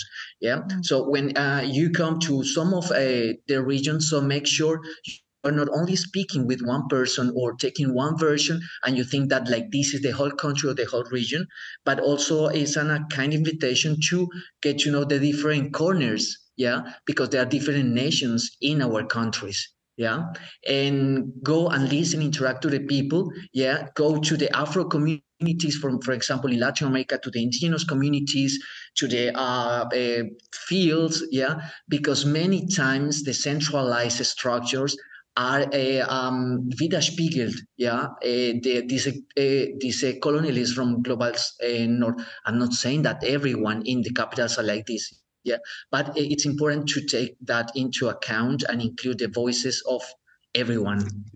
I think I can continue on that point. And I want just briefly comment on the small debate on place at the table, if I recall it right. there's a very young German feminist who said it's not about a place at the table, it's about new tables, other tables. It's not the table. And since you, Chilande, also quoted that liberation slogan of Southern Africa, A Luta Continua, I may also quote Steve Biko, a very prominent and impressive freedom fighter who was killed by the racist apartheid regime in 1977. And he also used that table analogy and said, we didn't invite the white man to our table. We remove the white man from our table, then we design and dress the table in truly African colors, sit down at the table, and then we invite the white man to sit at our table on our terms. I mean, and that still strikes with me. And in that regard, we still stick to that one table. And I mean, obviously, I'm the worst and the most wrong person maybe to address that issue, because it's about old white man's perspective. It's about Western perspective. It's about capitalism. And we stick to all that one table. Yeah. And we are not prepared to step aside. We're not prepared to welcome other perspectives, as I think Ivan has said recently now in terms of his surroundings. So that is still also the case with development and also with foreign policies. Yeah. So I think the topic is quite big to become able to just also invite other perspectives, other concepts, and step back with the one table, which is on the pot since centuries or even longer. In this same meeting where people staged a coup, a silent shift, there was one progressive funder who actually said they walked out because they said, I hate that I'm in this space once again, where we have come and we are calling you guys to come. When will we ever be? When will you guys have a space and then invite us to come? So very much in the lines of what you're saying. And it's what I was encouraging Jocelyn to say. We need more movements. We need more voices coming from, this other side of the divide. But, someone said it was difficult to bring people to your trainings for decolonization. I can assure you we have those spaces, but it's difficult to get our colleagues to those tables of ours. They say they are too colorful, they are too bright, the food is too spicy. You know what I mean? I'm just, I'm using whatever, but it's, I like that you're thinking that way, because it's certainly a message that has to be sent all the time. And that's why one of my questions was that I asked, how can you support the Global South to actually create some of these platforms, some of these movements, some of these spaces where we can actually have dialogue, where we, for the first time, first and foremost, are at the table, and then we invite you in. I like that. Thank you. We're coming to the end of this event, unfortunately. I think we could continue for many hours, and of course we do want to continue the conversation. I just want to thank Chilande and Zina that they could be with us today, and for their great presentations and their really impressive and thought-provoking publications that they put out. And big applause to you. And thank you for the lively discussion to all of you as well. Thanks that you took the time to be here with us today.